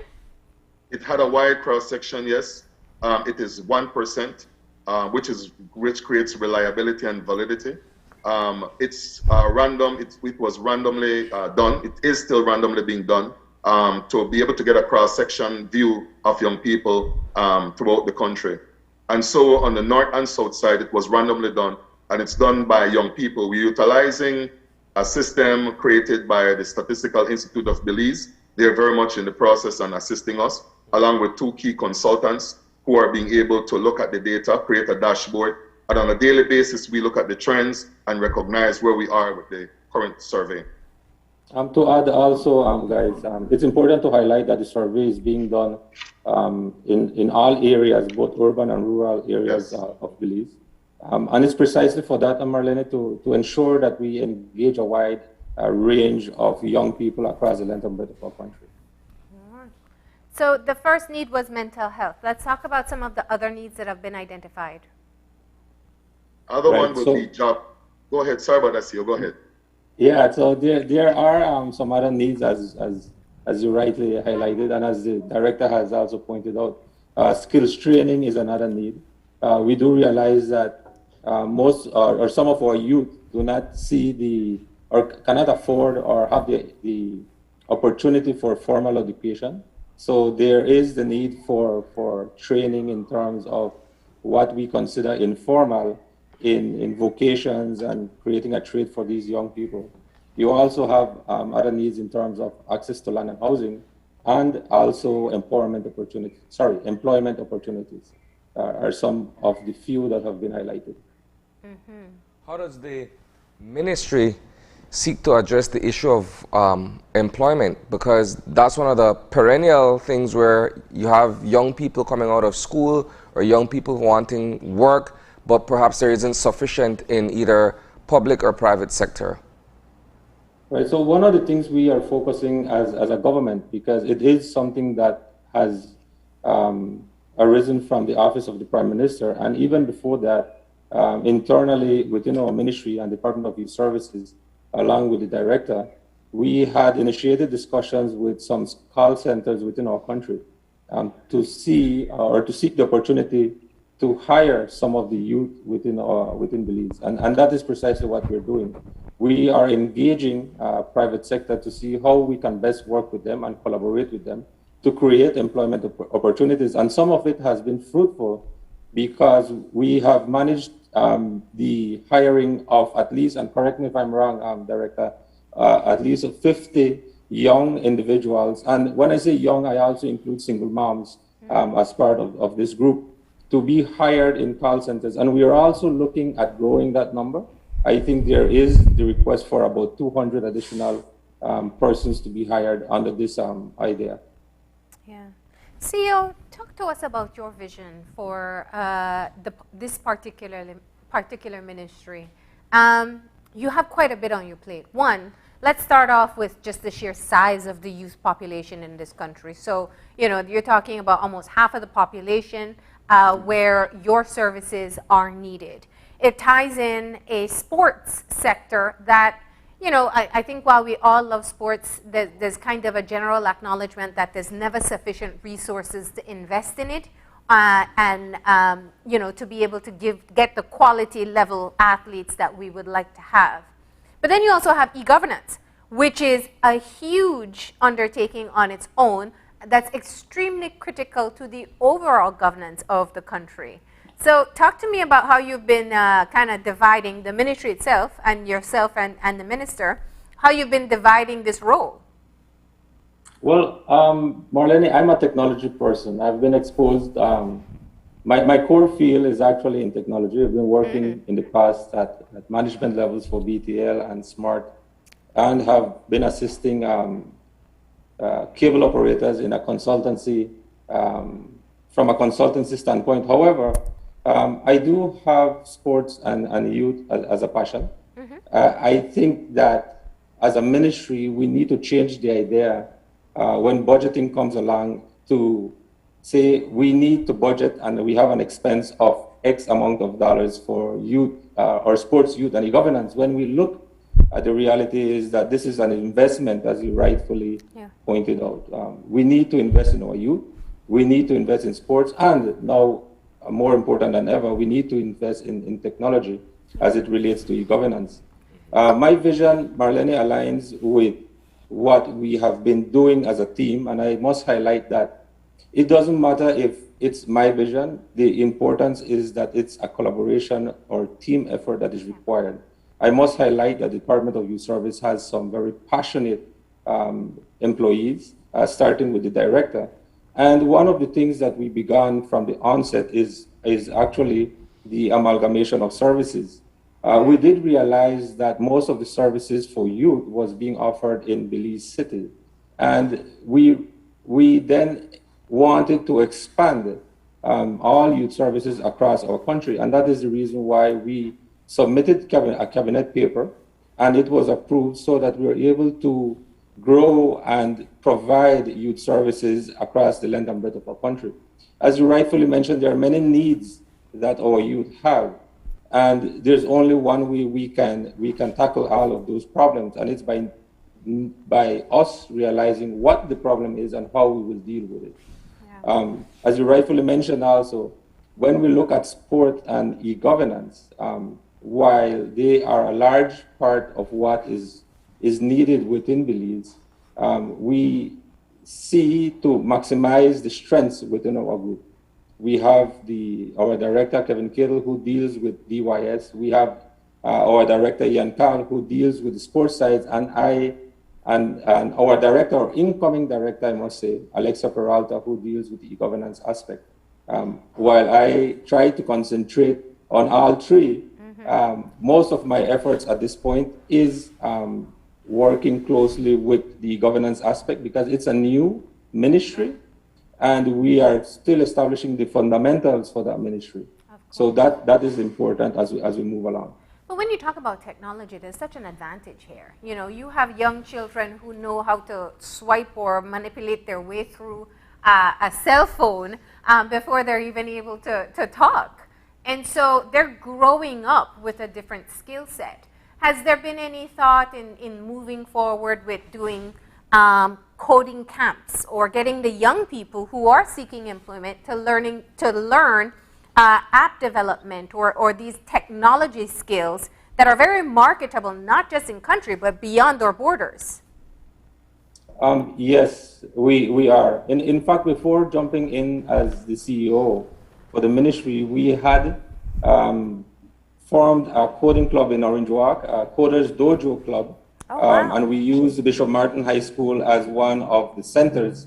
And precisely for that, we know that our young people like computers. They are very tech savvy, and they are willing to learn in terms of what technology has to bring, especially coding. Through the Department of Youth Services also, we have established a department that deals precisely with technology, and we're trying to maximize that department and collaborate with other stakeholders on the government to see how best we can we can use their resources also. One of those partners is Beltrade. We're also seeking funds from IFIs and also from the ICDF, which is a supporter for Belize in establishing digital labs. We're actually about to get approval to begin a pilot project whereby we can establish some of these digital labs, and precisely because we identify the need in terms of connectivity and our older population and how delayed they are, if I can refer to it in that way, in terms of how to use technology. When we look at e-governance, Marlene and Isani, is we need connectivity, and we also need people that are able to use the technology to access government services. So these digital labs will assist us to enhance skills, not only from on the youth population, but also on the older population within our country. Yeah, absolutely. Oftentimes when we hear e-governance, it sounds like something distant or foreign to us in terms of the actual implementation. I guess it's because quite some time we've been hearing about this, but we haven't really seen it come to fruition. What can we expect in terms of the implementation of full e-governance systems in this country? Well, we are looking at areas where we can make high impact and a tangible change. Our Prime Minister is championing the digitalization of the vital statistics unit. That is one of the first units that we jumped in, and as a Ministry of E-Governance, in collaboration with the Ministry of the Attorney General, in documenting what is, because that is the fundamental step that we need. We need to document what is currently there, what is the digital maturity, and how we move forward as a government, and how much monies will need to be invested in e-governance. So that is one of the things that we're looking at. When we look at the application and printing of police records, that's another aspect we're looking at. When we talk about open governance, it is important to highlight that open governance or good governance, I simply refer to the word governance. It already directly states, or speaking about good governance, it is part of e-governance also. When we look at the ease of doing business within our country, which again the Office of the Prime Minister is championing, we need to look at BELIPO, we need to look at the Company and Corporate Affairs Registry, which we are already looking at and partnering and collaborating with them in how to better digitalize their services. So it's a wide range of information. And even to be honest, when we look at e-governance and online services, to have true online services or true end-to-end digitalized services, we need to look at online payments. And that is another aspect that we are discussing. And today we actually have a meeting with the Ministry of Finance to discuss some of those functions in terms of how do we proceed with online payments. We are engaging private stakeholders, the banking partners, to see how we can carry out some of the fundamentals aspect of e-governance. We also speak about a national ID. We're also working along with IFIs, the IDB in particular. They are funding technical consultancies to assist us in doing and implementing e-governance. But Isani, you highlighted something very important, the implementation. And I translate that as the execution of these projects, because in the past that has been a weakness, and we are focusing on planning and executing. That is key. And that is something that I've highlighted to our incoming director, that as much planning as we can do is good, but the best thing for me is to execute and to have tangible change that our people can feel and can experience as it pertains to government services. Yes. Now, I know we hijacked the conversation to talk about e-governance, but it's such a critical point, and we hope we can explore it further. Let's just wrap up by having the Director Cadle talk about the finalization of the survey itself. Maybe there are young people out there who want their voices to be heard and haven't been targeted for responses yet. How do they give their feedback to the Youth Department? Well, we have the U report that we're currently working with, and the U report is speaking loudly in terms of various mechanisms that young people could put their input in terms of questions being asked, and that is in collaboration with UNICEF. We're currently registering young people as we go along through the U report, and we're hoping that young people, those who are even registered, could start utilizing the tool and the platform to be able to let their voices be heard. Moreover, we will be targeting both urban and rural young people in the future. As we continue to roll out the youth needs assessment, we have various areas that we definitely will be going to be able to provide the assessment, and therefore, even if young people see our collectors on the street who are young people, because it is for young people by young people, we're trying to get this information. And like the CEO had rightfully said, this is the first time that this is actually being done. At least in my 24 years of service, this is the first time I'm actually seeing this on the ground and something literally tangible to provide the type of needs that young people actually acquire. Yeah. We have always been planning for young people, but have not been able to get the direct information from young people nationally as it relates to their needs. What age are we looking at? Say it again. I'm sorry, the target age group. The age group is from 14 to 29 years old. Okay. That we're targeting currently for this particular needs assessment. Yeah. No, I think, being able to make policy changes or policy decisions based on evidence is always a great move. Once you know and you can assess what the young people want and where the needs are, then you can be better steered in a direction where whatever investment you make or resources you use will be where it's most needed. Let's start to wrap up the conversation so we can find out more about what is currently ongoing at DYS so people can take advantage of it. I know you made your move over to Gateway, so that's one thing that people have to know. Yeah, well, it's no longer Gateway, it's the Department of Youth Services proper. Okay. Well, one of the things that we had to do was to amalgamate what was Gateway before, along with Skills Training Services and the Cadet Port. And we brought those together along with the 4-H and created what is known as Central and Western Regional Youth Training Institutes. One of the things that have happened in our country in the past decade that we recognize is that there was a need for the Center for Employment Training and that the IT vets were not doing what they were catered to do.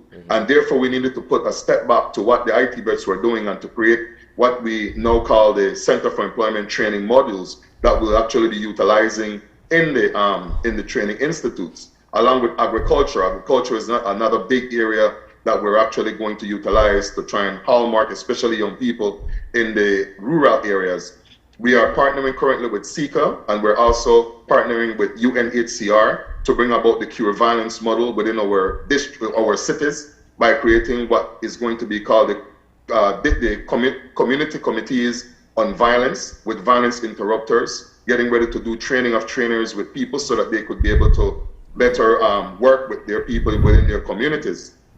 Besides that, we have created some key result areas, which we have CEOs explaining, which is the youth, arts, and counseling, youth technology, arts services, the counseling and wellness services, the youth governance, policy, planning, research, and data services. This is a fairly new service. But what we want to be able to do is to be able to provide people with the data on where it relates to young people, as well as the science behind research and what is basically the current trend and what young people are actually thinking. So we have embarked on that as well. We're also embarking on the behavior modification and conflict management, which was the past CYDP. And the most effective way to working with gang members is not basically just looking at it from a legislative standpoint, but to look at it from a pure violence standpoint. And so we're getting ready to do a training with Mr. Nouri Mohammed, along with our partners from UNHCR, to be able to better provide services to the communities, especially on Southside Belize City, where violence is basically trending. In terms of our department, we are becoming more technological and scientifically savvy in terms of our way forward. We're currently working on our strategic plan, which is based on models from both the SDGs and the revised youth policy, and trying to hallmark whatever we can in terms of bringing scientific an approach to young people. Once the department was more an implementer, but now we're looking at becoming not just an implementer, but looking at a holistic approach where we could be the leader in providing services to young people throughout the country of Belize. All right. Well, we look forward to hearing more of the work that is ongoing at the DYS, and CEO definitely looking forward to following up on that conversation with e-governance. Thank you both for joining us and giving us some insight. The assessment, the National Youth Assessment, is ongoing, and of course we hope that people make use of the opportunity to have their voices be heard and be incorporated into the final policies that will come out from the Ministry of Youth. Thank you very much. We'll take that break, and when we come back, we'll be talking to two young actors in Belize about their experience in making a horror movie. So please stay tuned.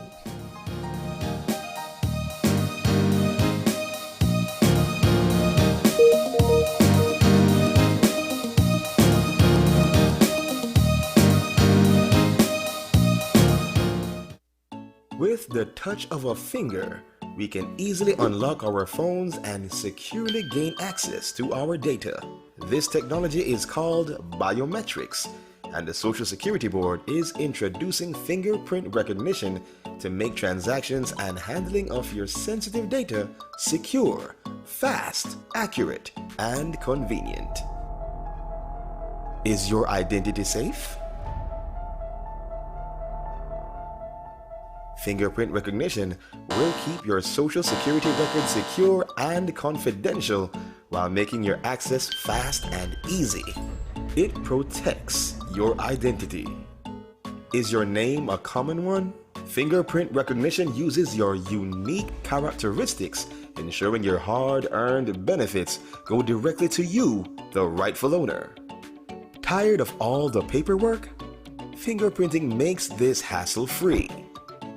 Your convenience and your information security is our priority. Fingerprint recognition coming soon. Social security at your fingertips. It's a fact that with Smart, you get truly unlimited everything. Only with Smart, you get unlimited data anytime. While with the other guy, it's only double data on weekends. With unlimited data every day with Smart, there's no need to wait. So, it's a fact that our unlimited plans beat the competition.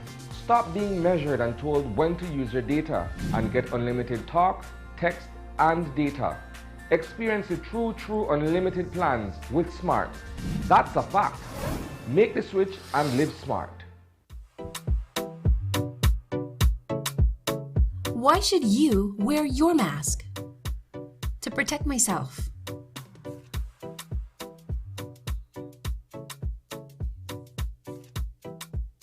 My friends, my family, and others.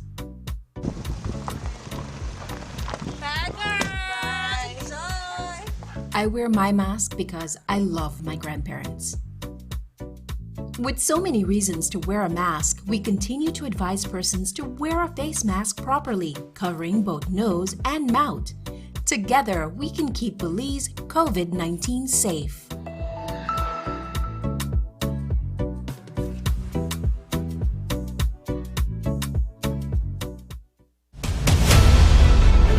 Dwayne Moody, Isani Cayetano, Andrea Polanco, Paul Lopez. Your News 5 Belize teams do whatever it takes, go wherever they need to go, so you can catch the story wherever you are, whenever you want, on whatever device.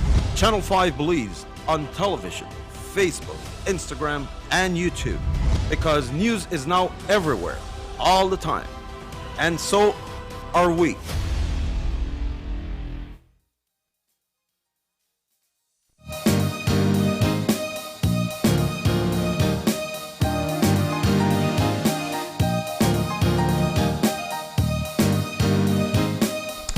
And our final conversation for the morning is on a lighter note.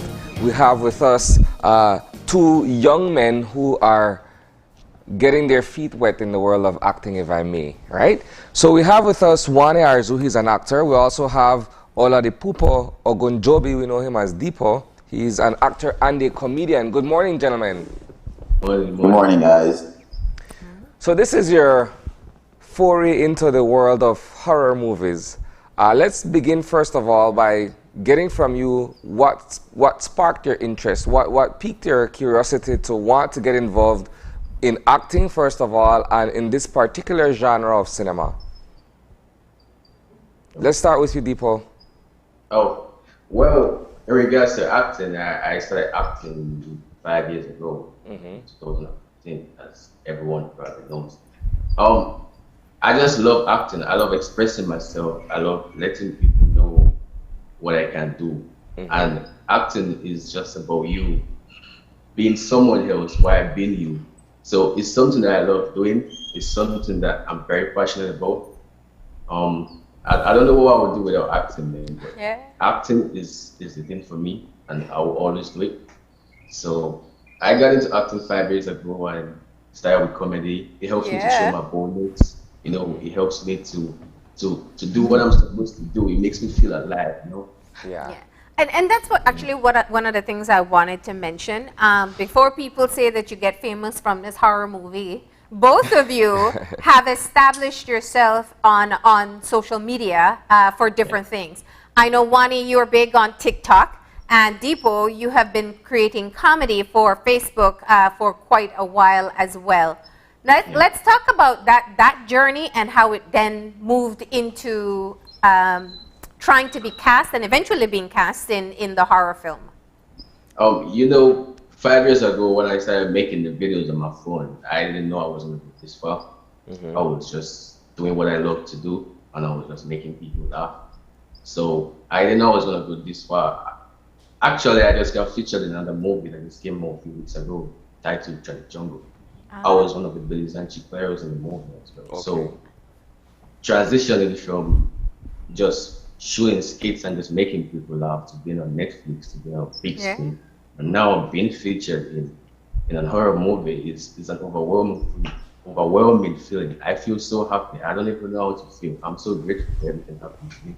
So did you know you had an acting skill? Like when you started doing the skits and kind of just making fun of things Belizean in your Depot videos online, did you discover then that you had the acting talent, or what? How did it happen?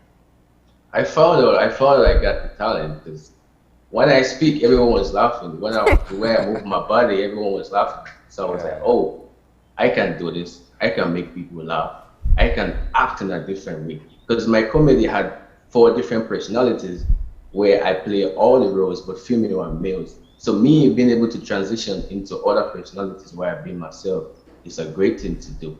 And I see that people love it, and I see that it's something I'm capable of. And I went for it. All right. And what about you, Wani? Well, first of all, thank you guys for having us on the show. Well, for me, acting has always been a way out. You know, acting is about telling the truth. So I started acting at a really young age from elementary school. You know, my first actual performance was me reciting a poem by a Belizean poet by the name of Patricia Sanchez. You know, the poem was entitled Left Mia.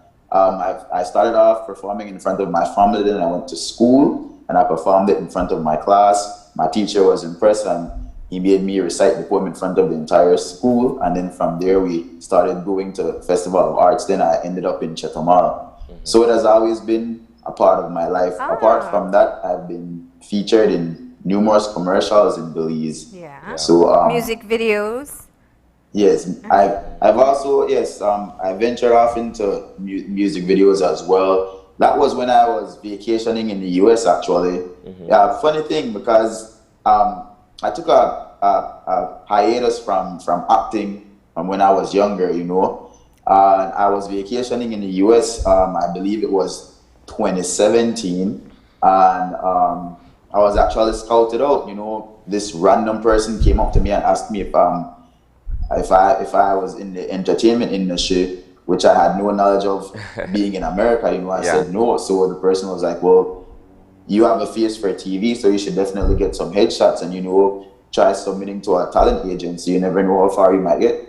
So that is exactly what I did. And from then, the ball just kept rolling. I just kept getting callbacks from different producers and directors. And that is when I booked this music video from this popular rap artist, The Baby. And that was one of my biggest projects I've worked on. How have you seen yourself grow professionally through your travels and through your journey towards becoming an actor? Well, throughout the years, I've managed to really try to perfect my craft, you know. All from working with Depot to being on an international scale, you know. It's always about perfecting your craft, you know, just trying to get better. So when there's no projects available, I try to create those opportunities on my own. That is where I discovered, you know, TikTok, you know. So I believe in creating content, and I've just been constantly creating content on TikTok, you know, based on what Belizeans do on a daily basis. And that just started a wave for me on TikTok. So now it's crazy how things just spiral, because it's hard to leave my home without someone recognizing me as the guy from TikTok. Oh, that's one watch from TikTok. So when we went to San Pedro over the weekend and we were filming, you know, these kids, they came up to me and they wanted a picture and they wanted to talk to me, and then all the other kids in San Pedro, they just wanted pictures and stuff. So it's truly an overwhelming feeling knowing that you're a public figure, you know. Yeah. That's amazing. Yeah, like nobody takes the first slice of bread, everybody reaches in for the second and third one instead. That one really resonated. That's right. But, you know, I think, you know, why we wanted to really be able to talk to both of you, and you can tell us about your experience shooting, especially horror, because Isani and I were joking about how do you get an authentic scream or fear communicated on TV. You could do happy, you could do funny, but fear is a different emotion.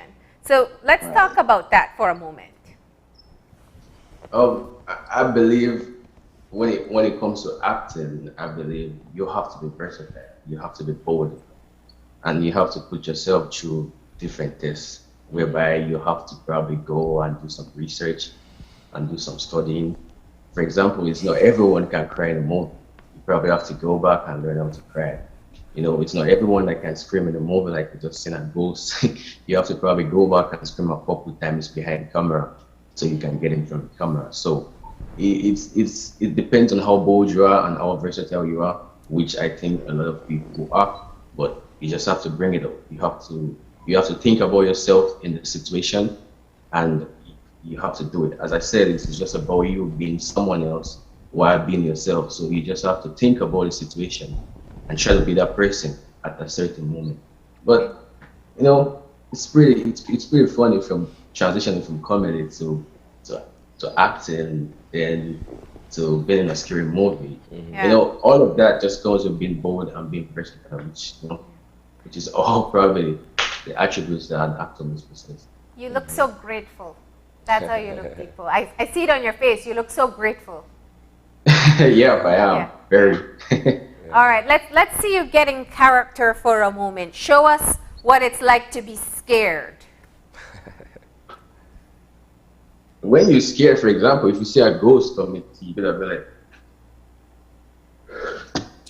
when you see a ghost, you gotta run. When you see something that you're scared, you gotta run.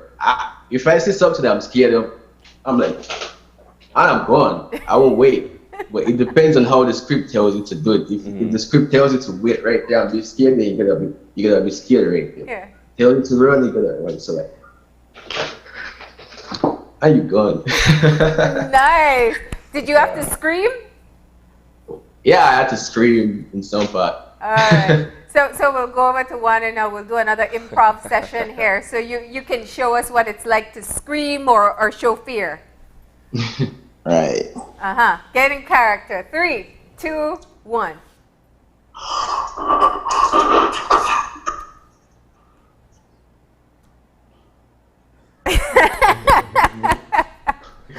Great job.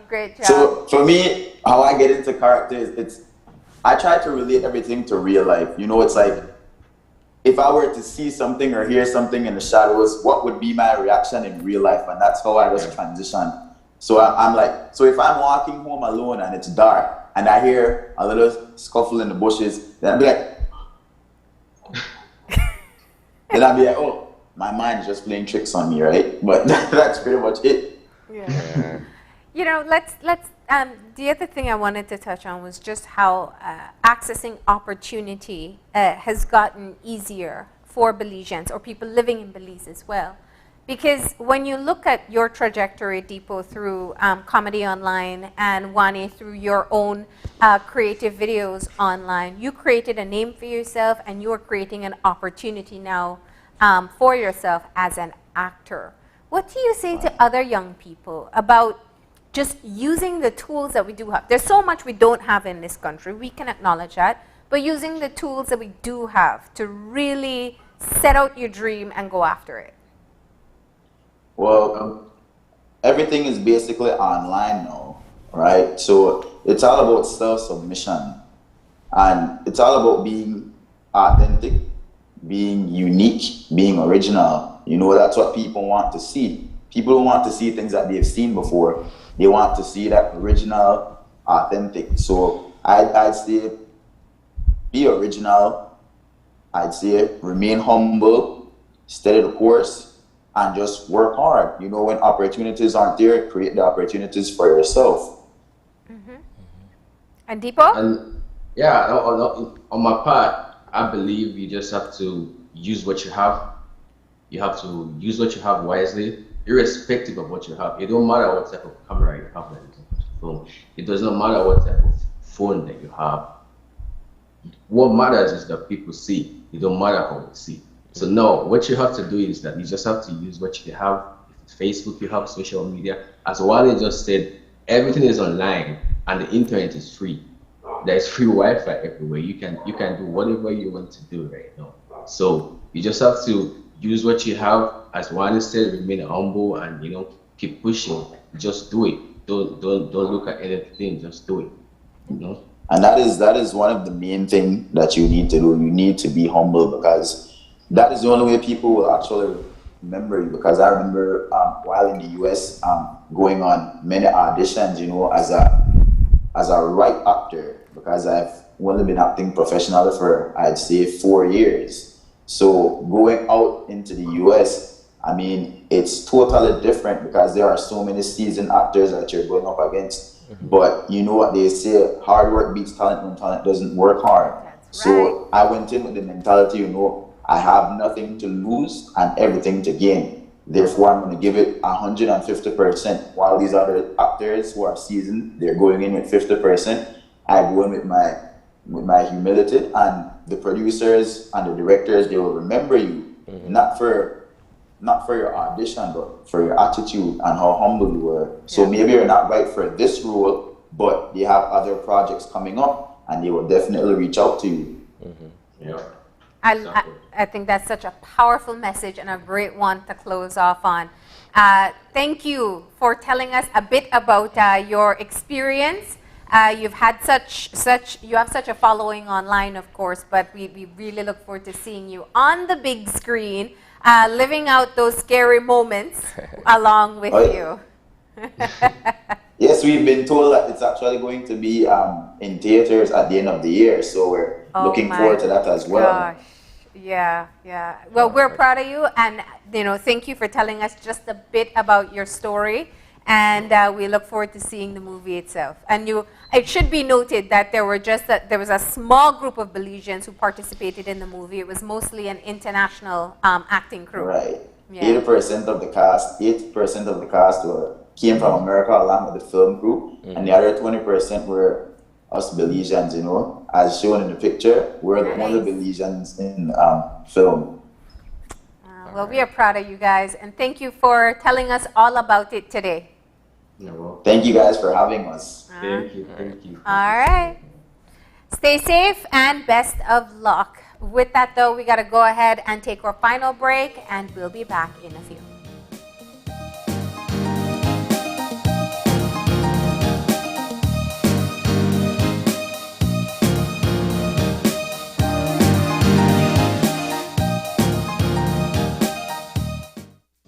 Good morning, sweetie. It's time for school. Are you a teacher or public sector employee who is thinking of owning your new home? Get the keys to your new home with Belize Bank's all-inclusive mortgage, the best financing option in Belize for your new home purchase or construction.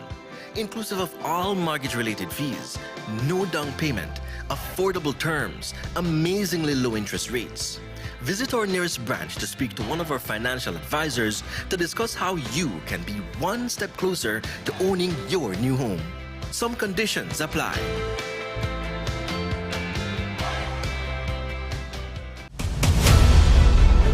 Dwayne Moody, Isani Cayetano, Andrea Polanco, Paul Lopez.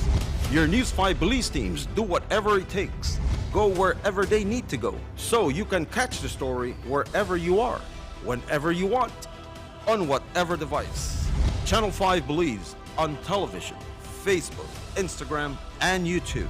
Because news is now everywhere, all the time. And so are we.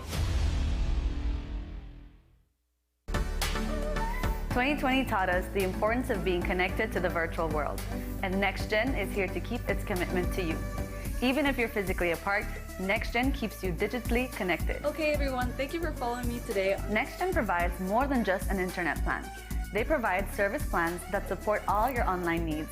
Sign up today and get your NextGen's ultra high-speed internet service. NextGen, powered by Central TV and Internet. Smart continues to expand its internet coverage countrywide to help you live a smarter life. Our villagers are very happy. They are pleased to know that Smart went the extra mile to put a tower in our village so that our villagers can get live stream on their TVs and they can get their kids doing their online classes. I want to say to Smart, thank you for making it possible for us to get internet in Gardenia Village. We really do appreciate it. Smart continues to take the internet and mobile services to communities across Belize. Now save even more when you bundle your smart broadband with smart mobile services. Smart, bringing people together.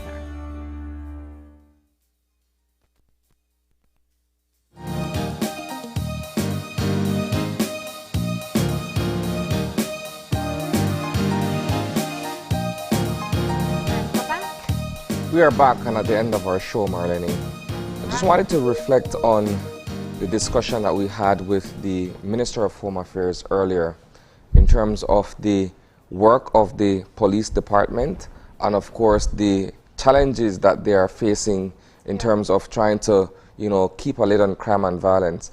Also, the fact that the new growth industry, while it is a new portfolio within the government of Belize, the fact that we're looking at hemp production and cohoon oil, we did not get to discuss the cohoon oil aspect of it, but these are all under the scope of responsibility for the minister, and the progressive nature of how he thinks and how he envisions the role of the department, the police department, as well as that arm of his ministry, I think is an enlightening and refreshing conversation. Yeah, absolutely. Actually, I think, of all the conversations today, they complemented each other from talking about crime fighting and crime fighting strategies, how it has to be inclusive of other departments and other ministries, like the conversation with the Ministry of Youth, which I do have to say, it is such a wonderful effort that they're undertaking, a national assessment of youth needs. It is definitely being able to gather as much information as possible, so you don't just create plans for people without consulting with them first, because many times we assume we know people's needs, and then when you actually talk to them, it may be far off from what you first thought. So being able to do that assessment and then moving into policies is a critical point. And then having two young men who are talking about creating opportunities for themselves and pursuing acting goals. It was really just bringing a conversation full circle. They're not seeking regular or traditional employment opportunities. They created opportunities for them in the free market space of the internet, and now they're moving into working with international film companies. So, it's very inspiring closing off in that way and hearing from those young men. Excellent show today. Yeah. All right, with that though, we're going to go ahead and close things off. If you'd like to get in touch with us, send us an email at oye@channel5belize.com. You can also find us on Facebook at Open Your Eyes BZ and on Instagram at OYE. Remember to tune in tomorrow morning at 6:30 when you open your eyes. To start your morning right. Until then, keep your eyes, your mind, and your hearts open. We'll see you soon. Enjoy your evening.